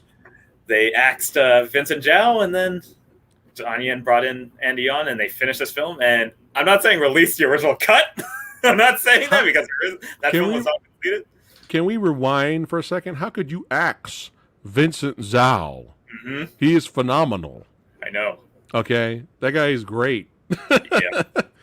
Oh, that's unfortunate because I'm sure us fans, that's a dream match for us to see those two go at it. That sucks. And there's like photos online of them like at their press conference together, What all the happy and hell? smiles. But then it never happened. And then when I really wanted a modern version, a contemporary version, as Eric said, of Donnie Yen fighting again, I was like, where is this film? And then when that whole news came out, the controversy, that's what pushed it back until like Donnie Yen finally came back with it, and they started releasing the first trailer. And I was like, oh yes, this first trailer was great. Second trailer was even more great. Finally watched the film. I was like, what the hell happened? Where's all this tonal weirdness of like why Donnie Yen is trying to be all comedic? Why is Donnie Yen doing this? Why is Tian being a better model actor in a sense, and even stealing the show with how her fight scenes are slightly. Mm-hmm. Yeah. But other than that, like the final fight scene between him and Andy, I'm like, okay. But even the restaurant fight was all right, but it did not have the same impact. It's just as it's too short. Yeah, it's too short. Like these, none of the fights emotion. are like little spurts. Yeah. Here and there until we got to the end finale fight. Yeah. But wow, I did not know that. Eric. Yeah, I like this one. It's all good, baby. I like how I think Donnie gets mad because Andy punches his mother in the face. Yeah. Like that's the whole point of fighting at the end of the movie. It's like it's just kind of like a stupid film. I mean, there's scenes where like in that restaurant fight, Donnie just looks at the guy and just flips him off while he's beating some other. Like there's moments that I just laugh hysterically in this. I do like Jing Tian in this. She was good in this. And then we also have Zhang Han Yu in it, who was good. Colin Chow was wasted though. He should have gotten a legit fight scene. But I do like the final fight because it's a little scrappier than a typical fight. There's some missed punches and stuff. Yeah. I kind of like that. So I like this one. It's a stupid film, but I like it. Copy that. Yeah, I think I gave it like 3 as average. I think I might have given it a 3.5 or something like that. Special ID. Oh, we're heating up now, baby. Oh God. Is this the spiral down to? Oh, we already started at the spiral. Dragon didn't count. So what you're saying, Kyle, is Dragon was a fluke. Yes. Yes. During the. Yes. All right. Out of the 1 out of 3. Oh God. So Monkey King Mania is a thing, and I bought this and the second one with Aaron Kwok playing the main role. And oh my God, the Monkey King Havoc in Heaven's Palace 2014, which was released in 3D and Chow Yun-fat's in it. This is one of the most ugliest movies I've ever seen. This is puke. If you're curious of what puke looks on film, watch this movie. The only thing, plot-wise and synopsis, I don't know what the fuck was happening, but I enjoyed Donnie Yen as the Monkey King in terms of energy. Yeah, he brought a lot of energy. I enjoyed him. Seemed like he was having fun, and of course, when he finally did some fighting with the staff and the magical staff and stuff at the end, I was enjoying that a little bit. But there really wasn't a lot of action because everything was flying around 3D puke. Yeah. Really, I'm not joking, chat. This is one of the most ugliest looking movies I've ever seen in my life. Like, it's puke on film. There you go. There's the review.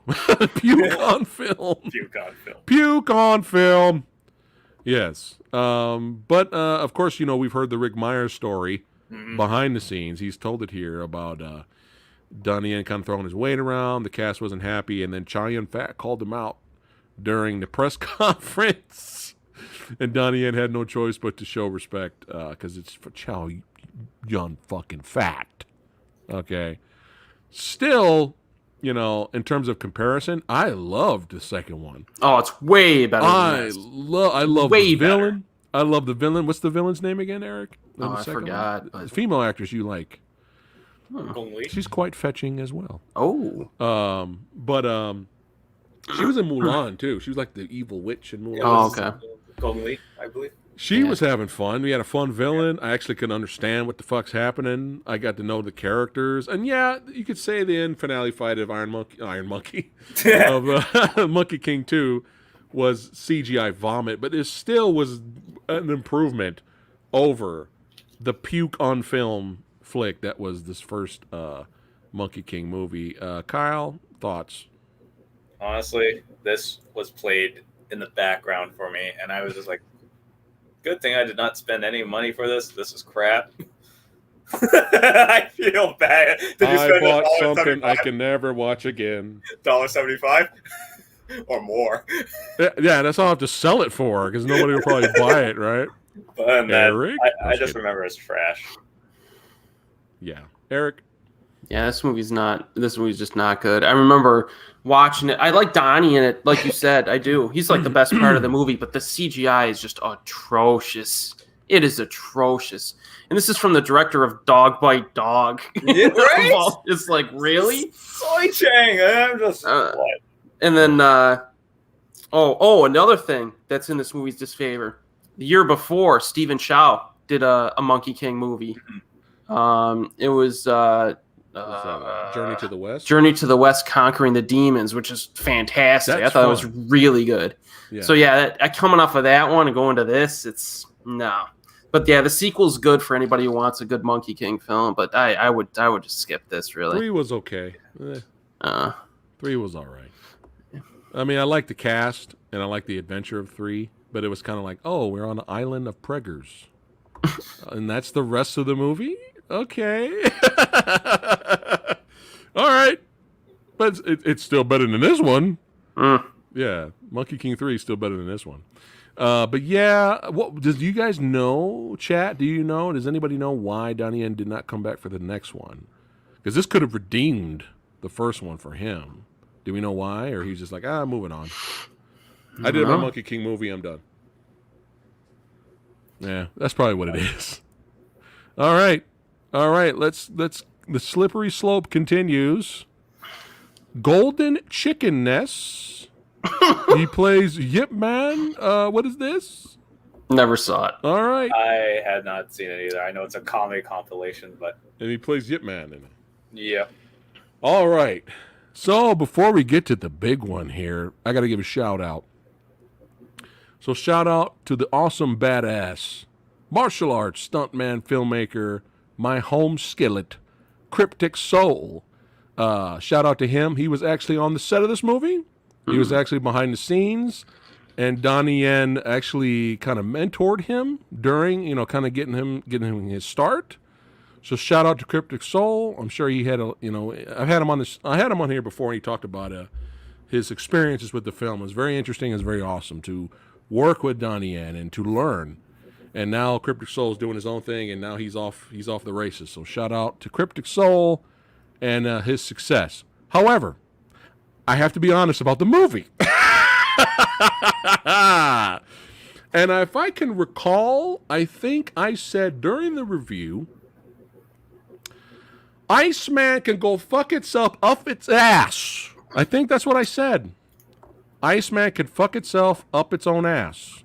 That was in my actual review, I think, many years ago on the Movie Dojo.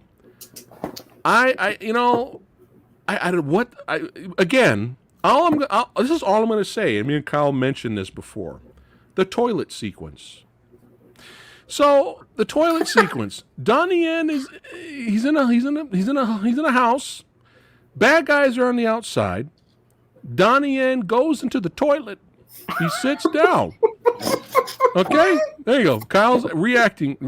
He's reacting the scene, and then out of nowhere, you hear. Okay, and out of nowhere, Donnie Yen is launched off of the toilet through the ceiling of the house, and the next scene, he's on a mountaintop, and it's never explained. I was like, is this funny? Is this supposed to be comedy? My mouth was still on the floor. Like, I had to pick up my mouth. Like, what the fuck just happened? And it wasn't funny. It was confusing. And that was it. He just launched himself. His shit was so powerful. There was a lot of chi in that shit. It was so it was so powerful that it launched him on a mountainside away from the villains. Now, maybe if the entire movie was a comedy, maybe with better direction, that could have been a funny scene. I don't know. But yeah, that's all. And then at the end, because it was 3D again, we had CGI weapons fight because of 3D. I fucking hate this movie. I hate this movie badly, like really badly. So again, Iceman can go fuck itself up its ass. And that's all I have to say. Toilet scene. Kyle. God, I don't even want to talk about this fucking film. But again, Wong Bao-chong, which again, he turned out to be he wanted to be a martial arts actor, and then he became a comedic actor. But we'll get to him soon. And Yukong was the other friend, the other former friend, the one that carried the big axe and always liked the guns and shit like that. Yeah, that's it. That's Donnie Yen's protege. He was in as one of the other killers and in Big Brother. But fuck this film. I just remember watching the first 5 minutes, and then not even the first 5 minutes. The first minute, guys driving, fucking piece of garbage goes into the fucking engine and all this other shit, and then next thing I know, here's Donnie Yen out of his pod taking a giant piss. I'm like, is he giving the whole audience a golden shower right now? You paid for this? And I'm like, what the fuck is this? Yeah. And I just remember trying to trudge through this movie going like, how many more years of Donnie Yen is going to actually redeem himself from this? Because this is shit. This is actual shit. And the toilet scene, but other than that, I just remember it ending, and I was like, wait, wasn't there more to this film that I heard about or know about? Yeah. There better not be a part 2, because I don't want to fucking see a part 2. Fuck this movie. That's all I gotta say. Fuck this movie. Yeah, I hate this movie. But Eric, he loved it. No. I didn't hate it quite as much as you guys. I did laugh at some of the juvenile humor, maybe because it was Donnie doing it. Definitely a lot of cheese in this. The lead actress, Ava Huang, was quite fetching, and she helped me to get through it. All right, but I'll say this: like, if somebody wants to watch an Iceman movie, check out Iceman Cometh from 1989. Oh, there you go. You. Maggie Chun and Young Hwa is in it. Yes. Yep. That's a good... And that movie has some dodgy moments, but that's definitely way better than this. Better fighting, that too. Needs like a Blu-ray release. Does that have a Blu-ray release? Oh, yeah. I mean, come on. And then, I mean, some of the fighting in this is okay, but it's just not... It's not really that worth watch. However, I will say this. It's light years better than the sequel. Oh, my God. Are you serious? Oh, yeah. Oh, it's not even close. Oh my! It's not even close. And I'm not even joking. You're the only person I know that's actually watched the sequel in my whole friend group. My mind is blown. Yeah, my mind is blown. My mind is blown as Eric watched the sequel. You know what? I want eventually. If you guys want to do Pain, we do a versus. Iceman 2 versus Invincible Dragon. Oh, the Jin Zhang. One of the best of the worst type verses. I'm down. That would be brutal. Oh, fuck. So what you're saying is I'm going to feel like this if I watch the sequel. Yes. Okay. Yes. The sequel is far worse than this, if you can even believe it. So how is that fucking possible? That I've heard and I've seen bits of it. My mind. Chinese female rappers, I've seen it too, and crying emojis. Let alone the side fact that the actual thing, the diamond crystal, is the god's penis, or Buddha's penis. The lingam. Oh, God. I was so mad. The first Iceman had the audacity to set up for a sequel. I was like, "Fuck this!" Oh my God, Eric just blew my mind. He just blew my mind. You blew my mind too. Oh, thank God! Thank God for the next movie. Thank God, Kung Fu Jungle. Jesus Christ! Thank God. I consider Kung Fu Jungle one of Donnie Yen's best. To be honest with you, I actually really enjoyed it a lot. Thank God. Back to not period piece, but modern day. Some badass fights in there. Oh, thank you. There's a light at the end of the tunnel. At least at this point. Yeah, Kung Fu Jungle's great. Terry Fan's great in it. He's got a small little fight scene. I love that guy. That guy's phenomenal. But I don't know why, but I kind of enjoyed Donnie Yen going straight psycho at the end of the movie. I kind of enjoyed fighting normally, and then all of a sudden his eyes got all bug-eyed, and he's like, "I'm gonna fucking kill you now." How do you like that? I'm enjoying myself. Ha ha! I enjoyed it. of course, Kung Fu purists will be no, it's not good. But I thought it was great that he's just like out crazied the crazy villain. I enjoyed that at the end. But yeah, Kung Fu Jungle, we reviewed that a long time ago. I enjoyed it. That's one of his best, I think. Kyle. I definitely agree. Like right after Wuxia and hearing about this one, I was like, okay, please give me something good. And then I saw the first trailer. I'm like, there we go. The first Hong Kong trailer sold me. I was like, yeah, there we go. This is exactly what I wanted. Donnie Yen, Charlie Young, Sing Yu, and Louis Fan actually doing like small little bits, actually paying homage to all the Kung Fu martial arts and people that actually got involved in Kung Fu martial arts films, just getting their dues in this film. I was like so happy about this. And there is another trailer out there that there's one scene that you don't see in the film at all. And it was like during their phone call. And I don't know if we should have talked about this with Highlander, where there was like a trailer that you saw these scenes in Highlander Endgame that was only made for the trailer. And I'm not sure if this is one scene in there where Wong Baochang and Diane are on the phone, and what happens is they start doing like movement against each other against the window, and it goes in this weird motion where the window goes away and they're actually fighting each other through the window. Oh, how fun is that? And I was like, that was an interesting scene that was in the trailer, but it's not released on any DVD or anything else, no deleted scenes or anything. I was like, is this done for the trailer? But that would have been interesting to see to build up to the final fight. But that the film it's on the family edit. Yeah, it's on the family edit. But no, Donnie and the main villain, they go for beers at the end of the movie. Eric, I really like this one. You don't have to worry about a lack of action in this. There's a fight every 10 minutes, which is what I like. You get Ricky O versus Donnie again, another rematch. That was good. Charlie Young is in this too. I like her as an actress. She's good. Yeah, it's just like no messing around. Just let's do it. This is when I laugh at this too, because doesn't Donnie beat up a bunch of old dudes in prison, like 80-year-old dudes?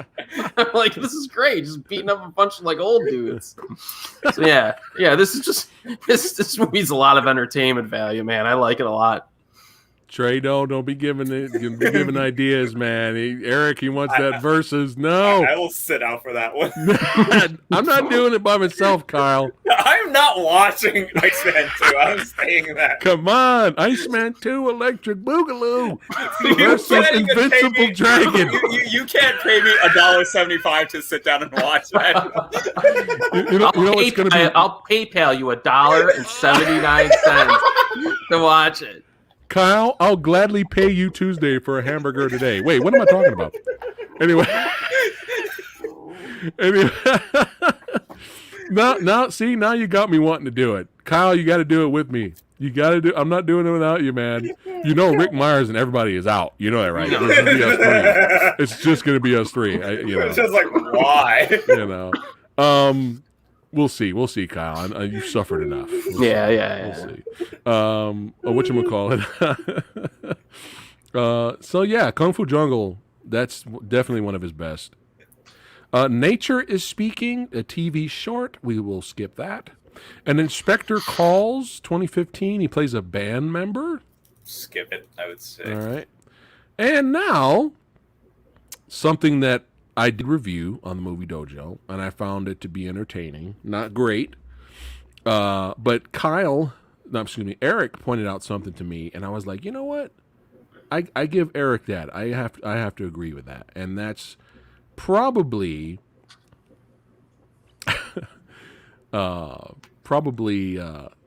maybe the best villain or interesting villain in the Ip Man series is the one in Ip Man 3. I mean, I didn't see that at first until Eric pointed it out, and I was like, "Oh my goodness!" So, we got YouTube celebrities in the house. What? Oh my goodness! Hey man, you said you were gonna call me and we were gonna talk about Arrow Shaw Brothers, man. He ghosted you, man. You missed your chance, son. I said we ain't collabing. We ain't doing shit. No, I'm just kidding, man. Hit me up whenever, man. But yeah, thanks for watching. Thanks for hanging out with us. But yeah, Ip Man 3, I didn't really like the story. I thought the story was lame. The Mike Tyson fight, I mean, obviously Mike Tyson was dubbed and he wasn't a great actor, but in terms of a fight scene, I enjoyed it. In terms of just a fight scene, but I enjoyed the Max Zhang. I liked it. He wasn't really. He was one of those gray villains. He wasn't really completely black, and he had legitimate cause to be the best. Bringing his style of Wing Chun, and I liked their fight at the end. It was entertaining, man. So Erik had to point that out. I was like, you know what? That's true because all the other villains in the Ip Man series are very stock, very generic. You know what I mean? So I guess I don't know. What do you think, Kyle? Your opinion in terms of Ip Man villains? So like definitely when I was really thinking about this film, and out of the many like Herman Yao versions and the TV series that came out, and then also even Wong Kar-wai's version, we finally get back the Wilson Yip version, the Donnie Yen version of the Yip Man movies, and I just sat there going like, can they go with this one? Right. And the fact that they actually brought up Max Zhang being Chung Tinchi, which was another Wing Chun master, I was like, okay, that's actually pretty viable. How are you guys gonna make this story work? And then they threw in fucking Mike Tyson, and I just remember sitting there going, what's the behind-the-scenes story about this? And they said, the production had insurance for Donnie Yen not to get injured from Mike Tyson. And yet, Mike Tyson broke his pinky on Donnie's elbow. I heard about that. During a fight scene. And I'm like, fuck. But watching this film as a whole, I was like, okay, this is an interesting film, and the fact that his wife gets diagnosed with cancer, I was like, okay, so now you're gonna start being a husband. That's pretty shitty. But again, like Erik said, the most interesting villain, and the fact that he got his own spin-off was Max Zhang's character, and like, yeah, my friends and I, we've talked about this. Like, yeah, if this was Dragon Ball Z, literally Ip Man is Goku, which is bad, and Max Zhang is Vegeta, who's all out good guy. Vegeta, best father. That's pretty much. Pretty much an all right film. Kakarot. Literally. But in terms, I just didn't care about the story though. Mm-hmm. It's if you want to know, I like the fight against the Muay Thai guy in the stairway. That was pretty good. I enjoyed that. And again, these Ip Man sequels, they're mindless entertainment. You can watch it. There's some good fights. You can be entertained. I just didn't give a shit about the fucking school, bro. I was like, I don't care about this at all. But yeah, I enjoyed the end fight, though. Erik. Yeah, the other thing is that this is almost like the least propagandistic Ip Man film. And so it's just a real simple, Mike Tyson's trying to take over children's school property film.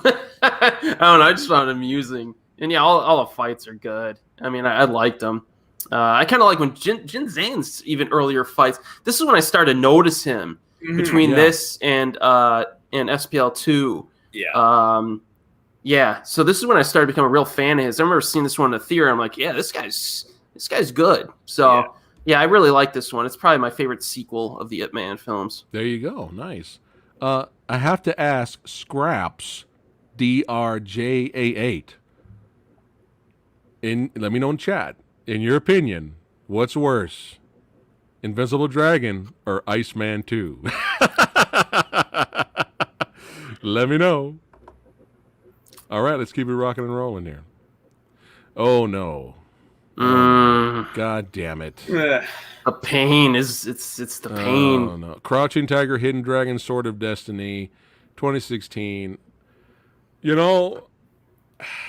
The only thing, I mean, I love Donnie Yen and I love Michelle Yeoh. This movie looked cheap. There's something. It looked like a TV movie. There's moments where it's okay in terms of fighting, but like, I literally only liked Jason Scott Lee in this movie, who barely did anything. But I liked him as a villain, and that's really it. That's the only positive. I may have reviewed this a long time ago. I don't remember. But I was just kind of like okay with it. I was like, that happened. I had issues with it.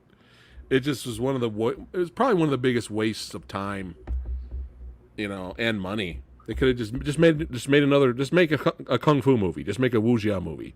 Don't put the Crouching Tiger name on it. Kyle? This one was just horrible. I just had it as background noise. That was it. It's background noise. Eric? I think I officially gave it a pass grade, but if you compare it with the original film, it gets destroyed. It's just kind of it's I don't know. I remember thinking it was watchable. It was decent, but it's almost like not comparable to like really good stuff because it'll kind of fall apart. So it's kind of waste of talent. Yeah. I mean, there's worse. There's worse movies Donnie Yen's been in. Iceman. I mean, I like this movie better than Iceman. Yeah, I do too. Yeah. Scraps couldn't bring himself to watch Iceman 2. So we will never know. All right, let's keep on trucking. All right. Now, I enjoyed this film. I love it. I think it's the best Star Wars Disney film. I'm in the minority. I know that. But Rogue One, a Star Wars story. Do we really need to talk about it? I think everybody's seen it. I loved it. I thought it was great. It was a good Star Wars film. Yeah. In terms of the Disney era, it's the best out of all. People are starting to come around on that, I think. I'm hearing more people say that now. But Rogue One? Yeah. Yes. Yeah, I am hearing more people say that now. Mm-hmm. Yeah, because the rest is shit. Watch our Versus episode if you haven't seen it. The Last Jedi versus everyone's favorite, The Rise of whatever the fuck, The Rise of Skywalker, whatever the last is called. Oh, Jesus Christ. Yeah, Rogue One is a good time. I enjoy it. All right. Now, I know I'm in the minority. We don't have to take a lot of time with this, but we wanted schlock. We wanted schlock. Okay? We saw the first movie. We saw the second movie to catch up for this one. The trailer looked bad, but we're like, hey, Tony Jaa, Donnie Yen are in it. We saw the movie, and it's schlock from it's B-C movie heaven from beginning to end. Vin Diesel's 56 years old, trying to look young, skateboarding, trying to be cool, trying to be relevant. Extreme. Tony Jaa's dancing like Michael Jackson. Come on. Okay? And when Donnie Yen finally gets his chance to shine later, it's badass. The movie is schlockfest. I think it knows it's schlock because when Ice Cube shows up, literally they had a thing come up and say he got the call to come and save the day. Like, I think the movie knows it's bad. I can't defend the movie. I'm not going to defend it because I know it's bad and everyone hates it, so it's fine. But Triple H return to Xander Cage, I get it. Kyle, I know you suffered. I know, but go ahead. I'm saying it. I think we said it on the Warrior episode. I remember watching this fucking film. Like, my friend and my friend just turned to me and said, Donnie Yen wasn't bad in this. I just took off my fucking 3D glasses, closed them up, and broke them in half. And I said, fuck this movie in the theater. Didn't care who heard me. Walked out. Get the fuck out of my way. Fuck this movie. Anyone that likes this movie. And none of this was recorded. It should have been recorded, man. That would have been the greatest reaction ever. Erik, what did you think of the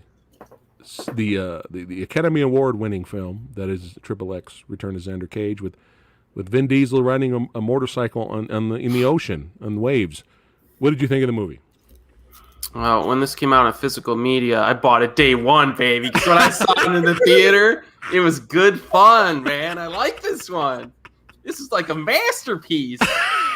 And they got like bikes riding on the ocean. Yeah. They got all kinds of stupid. The worst parts of the film that they should have cut out, the stuff that I really don't like, is like the Vin Diesel sexual innuendo stuff.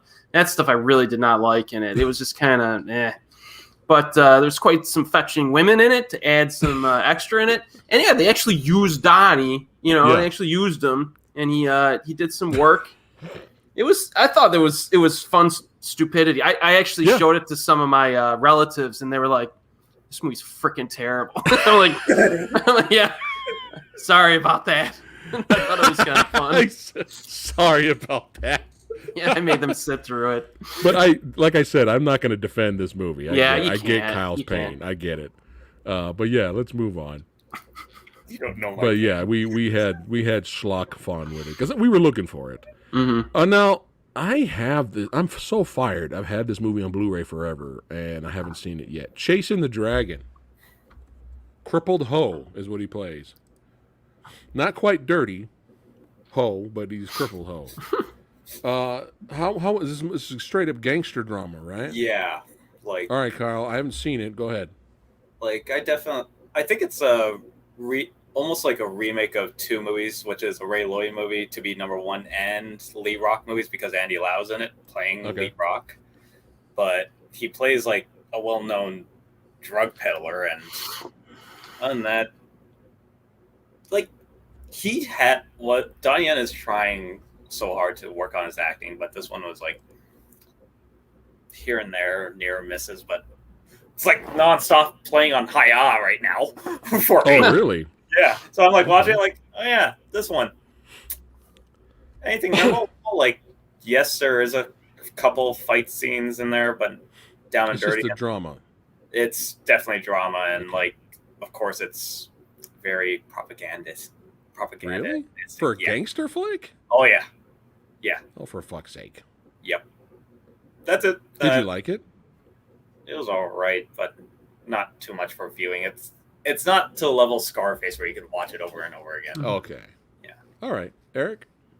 Yeah, I think Donnie basically gets roped into the triad underworld. The script writing wise is pretty weak. The protagonists are simplistic and the villains are one-dimensional.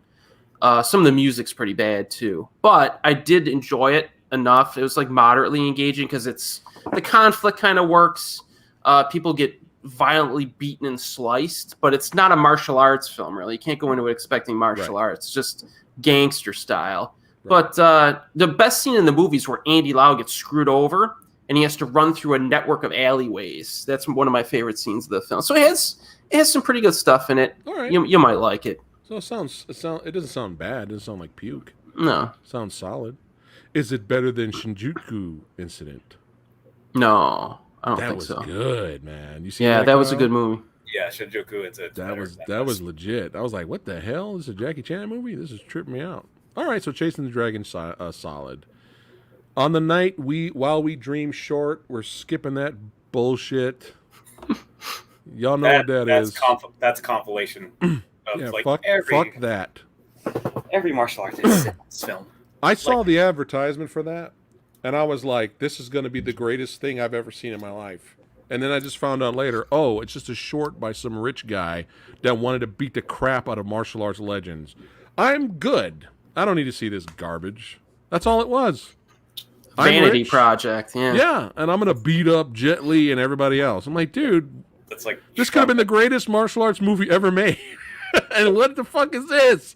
That's like Elon Musk actually paying Arnold Schwarzenegger and Stallone and Van Damme and everyone else in the action genre. I'm like, let me beat the shit out of all you guys. Yeah. Fuck that bullshit. On the night while we dream. You mean you dream. And he titled it like it's an art house movie. Yeah. It's just pretentious. Yeah. Like, seriously. All right, now, Big Brother. Big Brother... There were moments I enjoyed some of the fighting, but it was so dumb, which I think, I don't know, either some people are going to be like, I enjoyed it because it was dumb.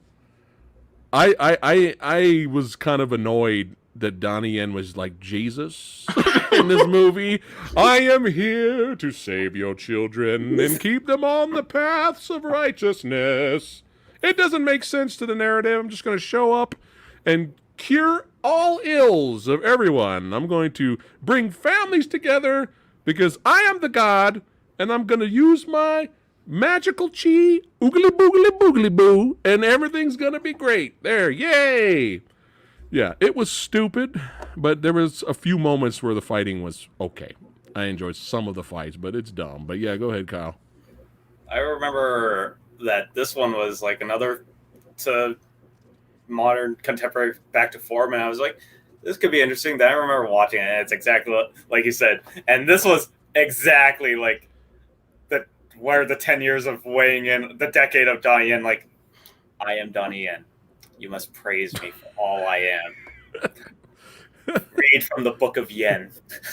I literally said that every time when like he came on the screen. My friends and I, we watched this all together. They're all looking at me like, you do not question the Book of Yen.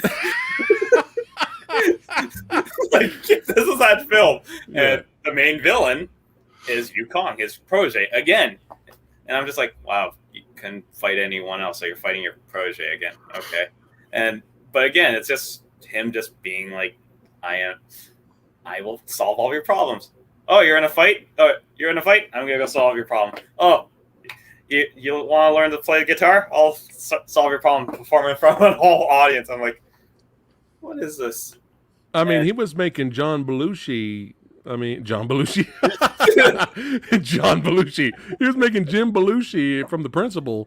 Yeah. Looking realistic. He's making that movie look realistic. Right? Yeah. For fuck's sake, man. And the thing is, it's like the trailer looked like goofy fun. It looked like goofy comedy. I wasn't expecting it serious. I wasn't expecting a Killzone going into Big Brother, but I was just like, some of the fights are okay, but this is everything like else is like, dude, this is so stupid.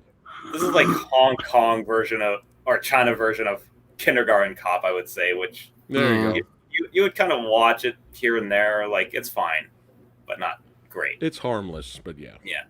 Eric, or we summed it up. This movie's all right. It's all right. It's kind of really half-baked, melodramatic. Yeah. I did like the fight in the locker room. It's probably the best fight in the movie. That was pretty cool. But overall, it's just kind of, I finished the movie, I'm like, I'm never going to watch this again. I didn't even buy it or anything, but it's all right. I bought it, God damn it. $1.75?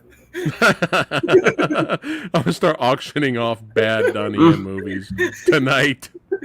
All right. So, we already did Chasing Dragon on the night while we take a shit. All right, Big Brother.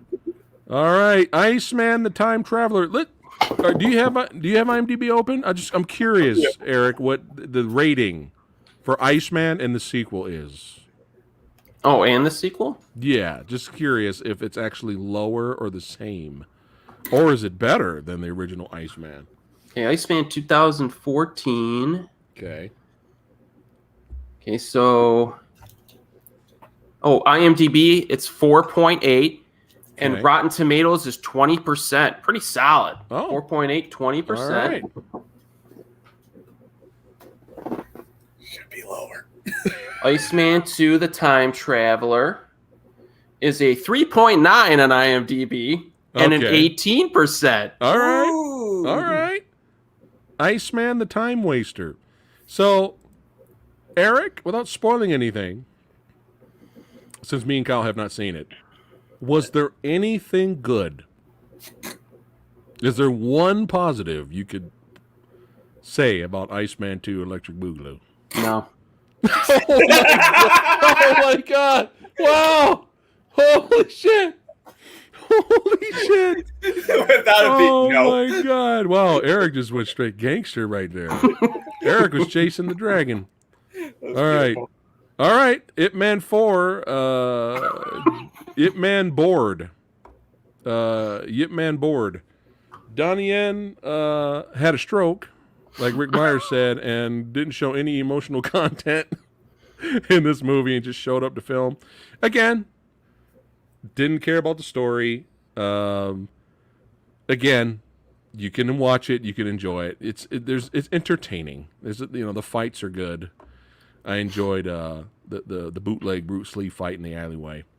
Like, the fights are good. They're entertaining. And Scott Adkins is so over the top in this movie. Mm-hmm. You're either going to hate it or you're going to be like, okay, Scott Adkins is just chewing the scenery, having fun, and you can love it. So it's either one or the other. I enjoyed his fight with Donnie Yen. That's a dream match for us. But, of course, just like the Once Upon a Time in China 2 nitpicky, a lot of people wanted to see modern-day Killzone Donnie Yen versus Scott instead of the Yip Man Donnie Yen. But we could take what we can get, right? I'm sure it was a great opportunity for Scott Adkins to be in there, and I'm proud of him, man. I'm proud of him. But yeah, it's another Yip Man sequel. You know, you know what you're gonna get. It's forgettable. You may not watch it again unless you want a Yip Man marathon. But some of the fights are good. In terms of fights, did you guys think 4's fights were better than 3's? Kyle.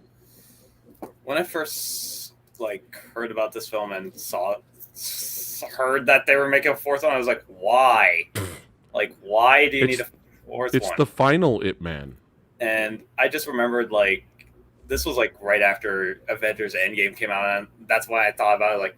Yep, again, this is the end of the MCU universe for Hong Kong and China. And basically I said, Yip Man 4, not the finale, the apology. This is Yip Man 4, the apology. You were apologizing for Yip Man 3. And I just remember watching it, and I remember it was so over the top. Yeah.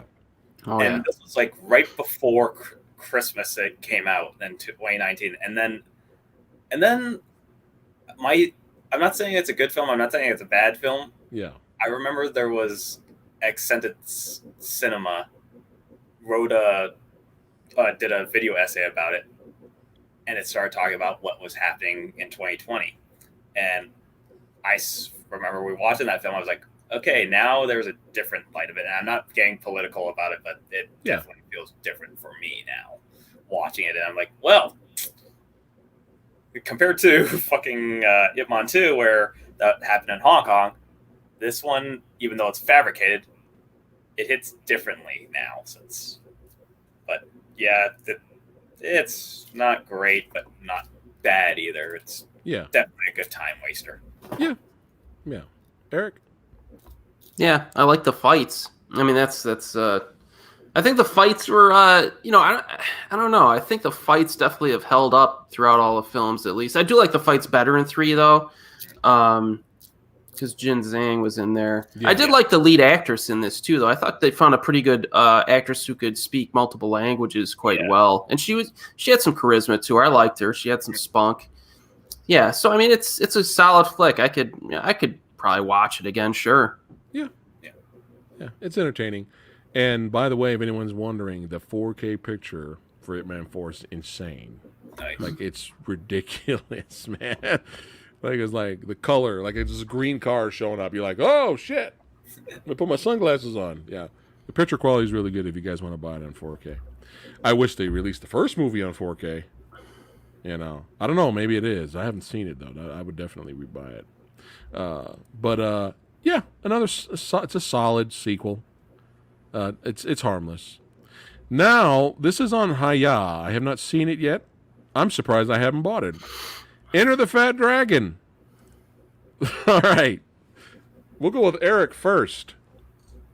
I really liked it. All right. It was a neat little action comedy. It's kind of I don't know. I mean, obviously you have Donnie Yen in a big suit, Fat suit. But he I don't know. There's something about this movie. It just worked. I like the humor in it, and the fights were better than I thought they would be for sure. Okay. They were better. Obviously a little silly at times, obviously, but I liked it. It moves fast too. They don't waste that much time. There's enough, and I like the set designs. It must have been in a studio because it was Japan, but really tight, clean and unused type of. But it was neat. I like it. I'll watch this one again. So you recommend it for me to check out? Yeah. All right. Kyle, yay or nay? It didn't work for you, or you liked it? Here's the thing: it was an all right film. Again, you have this one kid who literally comes helping. Erik knows this one little kid who was in also Big Brother, playing the younger version of Donnie Yen, starts coming in, throwing out 540s and all these kicks on these Yakuza guys while Donnie Yen's doing his own thing, and they just come down together and they're like, all right, let's do this together. I'm like, okay, that kid was pretty cool. Oh, shit. And yeah, the fights were actually not bad, compared to everything else so far. And Kenji Tanigaki being his other right-hand man, being the director of this one, really kind of knew how to make Donnie Yen work in the action sense and the comedy sense because Wong Jing. But other than that, it really did all right for just a story of how like this guy's trying to get his girlfriend back in a sense, but also trying to be comfortable with himself. And I was like, Right. That's a really nice story, but other than that, like it's an alright film, and I recommend watching it. So because, definitely a step up above Big Brother. yeah, Okay. Definitely. Is it better than Sammo Hung's Under the Fat Dragon? no. I thought so. Oh shit! All right, look at that! Wow. All right. Now I really got to give it a shot now because I enjoy that one. I enjoyed that one. Any movie where it has Sammo Hung imitating Bruce Lee beating up a Bruceploitation actor is phenomenal. But yeah, Erik recommends it. I'm checking it out, and Kyle too. All right, we're gonna skip Mulan. I never even watched it. Fuck it. I'm Fuck not that gonna bullshit. We're gonna skip it. The Monkey King, The Legend Begins. What is this? I think that's the no. same one. That's the same Okay. one. Yeah, Okay. They're gonna release it again or something? I guess so. Like it's weird that Whoa. So, I'm sorry, new Kung Fu cult master? New Kung Fu cult master.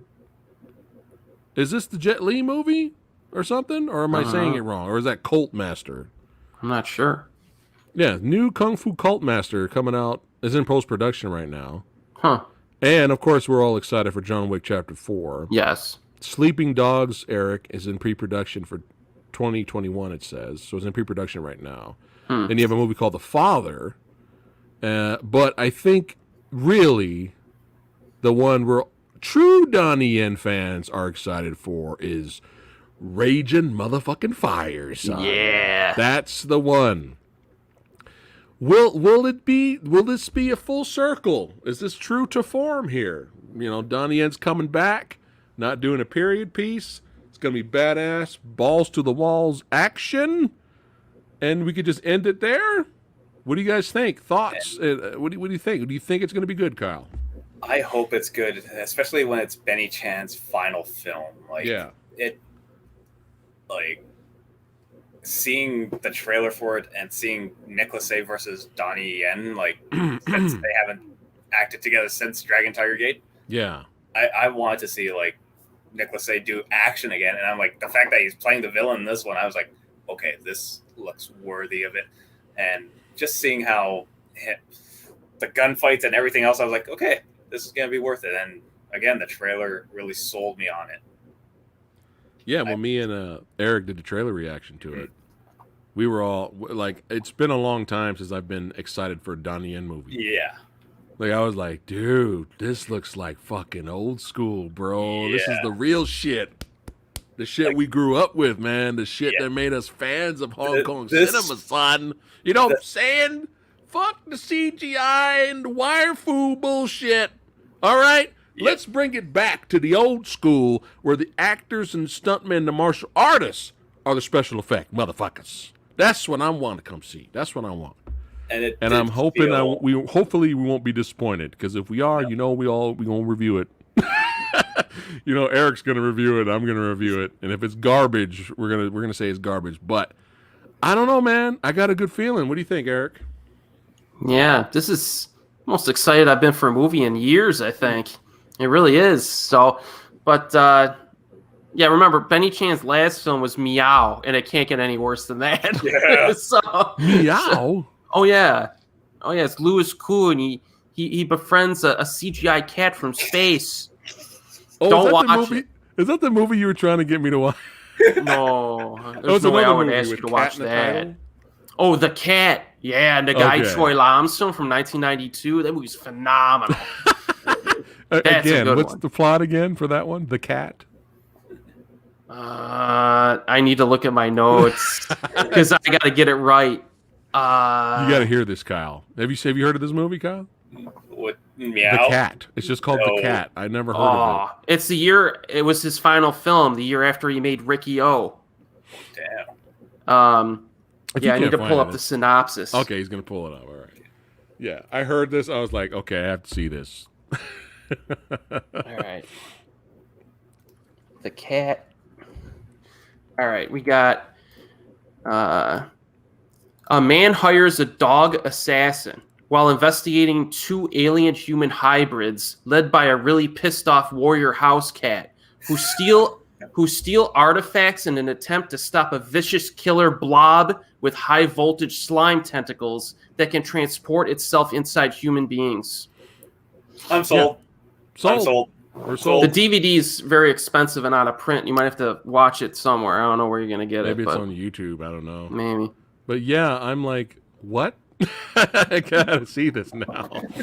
But yeah, so this was fun. Definitely hanging out with these two badasses, and of course, all you watching right now, going through the entire filmography of Donnie Yen, talking about the good times and the bad times. A decade. Despite any future trash, hopefully he will not star in, and despite any controversy you've heard behind the scenes, everybody knows that Donnie Yen is one of the best of all time. When it comes to martial arts and action movie legends and screen presence and the skill, and he's been in some classics. He's one of the greatest of all time. You could argue, as of right now, he's still number one. I don't know if there's anyone really dethroning him right now. Erik, is there any contenders to dethrone Donnie right now? Worldwide? Yeah. Eco, if he can get his act together with his international productions. Know, man. Eco's having the Donnie Yen experience right now, just failing with the American products. Yeah. It's like they don't know what to do with awesome, amazing talent. You know, he comes over here and makes the movies he makes, and then you look Mile at 22. You look at the end. Oh, yeah, you God. look at the end fight. The end fight in The Night Comes for Us is better than the entire movie of Mortal Kombat. Yep. And yet they still don't know what to do. They don't. Hollywood. What do we do with this guy? Stuber. We're fuck. No, listen, I gotta be real. Indonesian producers should be tapping this, man. They gotta be making these movies. Yeah. Yeah. There's no excuses anymore. No. You got the talent. Yeah. Yeah, that's true. Exactly. You know. So hopefully, because we're Eco fans here. So hopefully we can get hopefully he can get back on top in terms of, fuck it. Fuck coming over here, man. Screw it. Pull a Donnie Yen, go back to the motherland and just become a star. Fuck it. You know what I mean? Just imagine if he stayed here. What if he had a successful run here and never went back to America? We wouldn't have a Killzone. We wouldn't have a Yip Man.